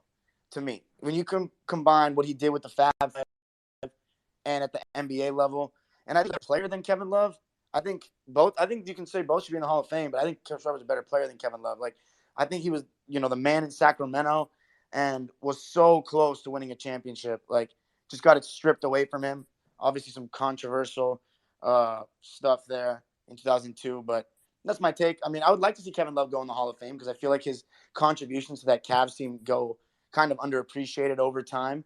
But yeah, I still think C. Webb was definitely better. All right. See, this is where again, I have this question because generally speaking, you use a statistical comparison when you try to weed out whom is better. And then you get to a period of time where you can no longer statistically compare because you get hit with the people who want to argue the eye test. And so when I look at the totality of Kevin Love's career, I don't ever see any moment in time where he fails either deduction aspect or the eye test, except for the 1 year he got injured back in 2012, where he missed the majority of the season. And even in that part, because C. Webb missed a couple of long seasons, he was still, basically going to lead the league in rebounding again. So, I don't get it. I think aesthetically, because Webber was more athletic, I think people just enjoyed watching him play more. But I don't think he was the more successful NBA player. More successful or better? Whatever you value. Success and better to me is equal. They're just synonymous. Okay, because Chris Webber Kevin Love played with LeBron. Chris Webber in his good years didn't get a chance to play with a player of that caliber. That'd be like a Duncan, Shaq, or Kobe at his time. Yeah, but Chris Webber's Sacramento Kings were phenomenally more deep than the Cleveland Cavaliers. That is true. But I feel like he's the one that had to shoulder a lot of that burden. And the only time that Kevin Love had to deal was in Minnesota, and the only year they kind of were close was 2014. That's an interesting conversation. Do we think that the Minnesota Timberwolves should have done a little better any of those years? The only one to me is 2014. That 2013-2014 season is what sealed him wanting to leave Minnesota. Like he should have been on the MVP ballot that year, and I think he was like fifth. And I think that's what made him say, "Get me out of here." Like that was 26 points, 13 boards, and 4 assists. And they wasted it. Yeah. When's the next Dive Bank? I'm thinking this Wednesday we can do one. Basketball Hall of Fame and the controversy surrounding it. I'm thinking that's going to be the topic for me. I want to talk about this. I think that's a great topic. Yeah, you got guys like Marcus Johnson, too, who tore the rims off of Pauley Pavilion and was a great college player and had a good NBA career. Still in the NBA, working as a broadcaster for the Bucks, not in the Hall. You know, so things like that. I want to bring those discussions up. But, yeah, I'm thinking this Wednesday. So tune in if you want to talk anything about basketball, old school, new school, whatever. Tap into Dimes Bank on Wednesdays. Everybody gets a chance to talk. And are you able to announce any of that major news that you got coming? Not yet. Still working on that setting up and everything. But yeah, I'm excited. I'm gonna try to post a sit down with Jerry West this week. Hopefully in the next day or two. Him talking about like the 2023 Clippers and the expectations for the season. He dropped some great nuggets. And you know, anytime you got to hear Jerry West, you know you're gonna get some great sound bites. So I'm gonna post that on YouTube. Check it out. Link in bio. But yeah. Absolutely. You guys got to check in with Dime. He does a phenomenal job of going back and learning the history of the game all over again. And if you are somebody who is a fan of basketball and you really haven't made that journey, that pilgrimage yet, you know, go ahead and start. I promise you, two things are going to happen. The first, you'll become a better fan. The second, you'll start loving the game of basketball that much more. All right. Also, what dealt the Minnesota Timberwolves, you know, final blow, so to speak, that was the year that they drafted Gorgie Dang, Robbie Hummel, Shabazz Muhammad, and I think they had one more rookie. They just went downhill after that. They just they couldn't draft very well. You know, shout out David Kahn, for those who know. All right, Blue, what's up, man? How you doing? We were just finishing up talking Cavs. We talked W. We talked Nets. And what do you have to say before we get ready to head out of here? Yeah, man. I agree with y'all in that I do believe Kevin Love is a Hall of Famer. He did everything that he was doing as that sort of, anchor piece, forward / center position at just 6'8". He's listed, variably throughout his career. But yeah, measuring at 6'8", being able to kind of, contribute to the inside-out revolution of the big man. Even being an undersized big man, I think is pretty impressive. Yes, he, benefited from proximity to LeBron James, but LeBron James is a generational talent in that he's going to bring out the best basketball mentality. He's going to bring out the best and most efficient performance out of the people around him. And we've seen what he's capable of with, a cast of C-listers starting alongside him. So what Kevin Love has been able to do, not as a C-lister, not as, or as a generational talent, as someone who has helped redefine the role and the position and the skill set of a big man, particularly as an undersized big man.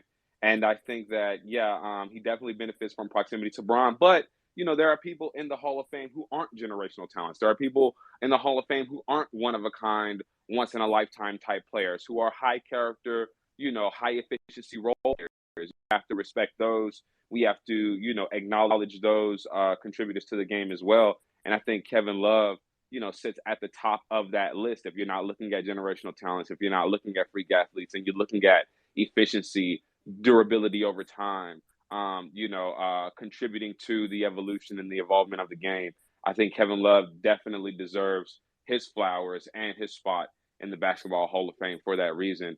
And I don't know how much time is left in this particular space, but I would love the opportunity to discuss some of the uniform changes happening next year. I think there's a lot of fan excitement around that. And, when basketball and the transactions start to die down, those are some of the things that fans kind of look forward to, is how different their team will present and how they'll look next year, and what influence the fan base actually has on that.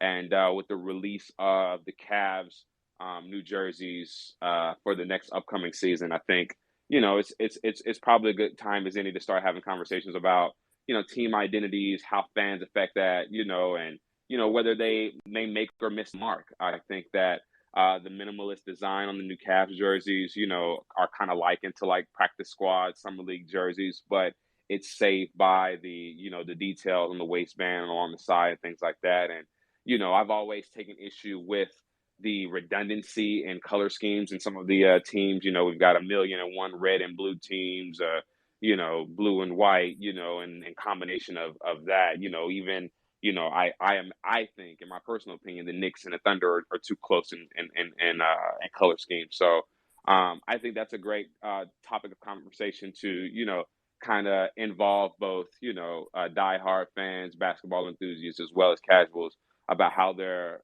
teams present for the upcoming years. And I like the direction that the Cavs are going. To kind of, it's reminiscent of those sort of simplistic Christmas jerseys. But again, it kind of toes that line between minimalism and, easily duplicable, kind of money saving scout team type jerseys. But again, if the space is ending, of course, that can be a conversation for another time. I appreciate the opportunity to talk.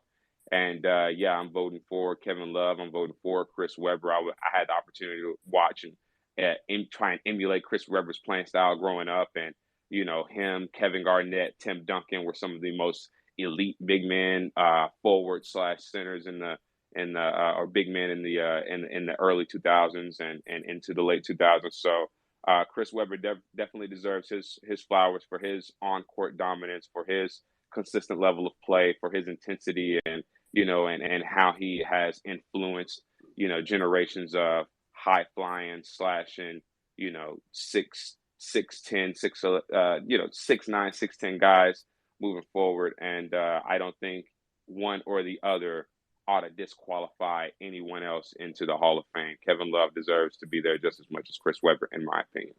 All right.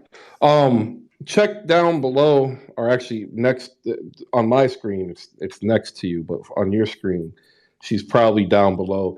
TJ Kiesel, somebody you want to follow. I'm not going to lie, everybody. Fashion to me is Greek, and I don't speak it. I can't tell you why. There are a lot of red, white, and blue team colors, and that's because the majority of all team colors were predicated on nationalism and patriotism. So they chose either red and blue, red and white, or blue and white in honor of our colors of the flag. And that was true up until about the 1960s. 1960s, when the NFL really started to expand, they needed, other color palettes to represent themselves. And they went in a little bit of a different way as to differentiate themselves from Major League Baseball, who tend to stay completely conservative in their uniform designs. Then the ABA in the late 60s and then in the 70s went out with the multicolored ball and also a different uniformed apparel. And then that was absorbed when the NBA picked up the Denver Nuggets, San Antonio Spurs, New Jersey Nets, and I forget the other team, where one of the exceptions of them being brought into the NBA was that they'd be allowed to keep the color coordination, and that's actually what led to what we have today. But I have zero idea of what looks good and what works together. That's why people say I dress like Ice Cube and Dr. Dre. Works for me. All right. I want to shout out Blue for that fantastic tidbit, because I literally know nothing about jerseys. However, we will endeavor to bring that to the discussion sometime this week. I don't think it'll be tomorrow. Maybe it'll be Wednesday. So if you happen to have a favorite jersey, by all means, get a picture and show, and we'll talk about it. Because I ain't going to lie, the last jersey I ever really paid attention to came from Mitchell and Ness, and the only reason why is I sold them. Otherwise, you know what? I'm good. All right, with that, we're here for our final takes. I've got some music to play in the background here. We'll go to Michael first if he's still here. Michael, what are your final takes for today's show? Final takes is that nobody should be holding their breath for a Kevin Durant trade. It's a wonderful Monday. Like, don't be like me and literally be like staring at your phone every 20 minutes trying to see if he gets traded, especially to your favorite team, the Atlanta Hawks. So that's that part. But no, outside of that, I think everybody should continue to support the WNBA. and watch every WNBA game that you can. If TJ was speaking right now, I know she would say it because she has a ton of WNBA jerseys. The WNBA is not just like a sideshow novelty. Like women's basketball is something that everybody that loves sports or loves basketball should be watching. So yeah, just definitely if you see a WNBA game on, or if you have a chance to find one and you're not doing anything, please check it out. Like these are exciting games. Go Chicago Sky. All right. Saint from Nets Kingdom.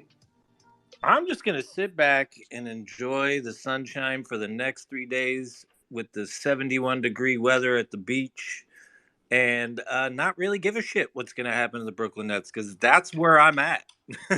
Like, I don't know what it's going to look like, what's going to happen, who's this. So, yeah, like I'm in support of the WNBA, just don't have time to watch it. So I'm all for it, making it a bigger, better brand for them.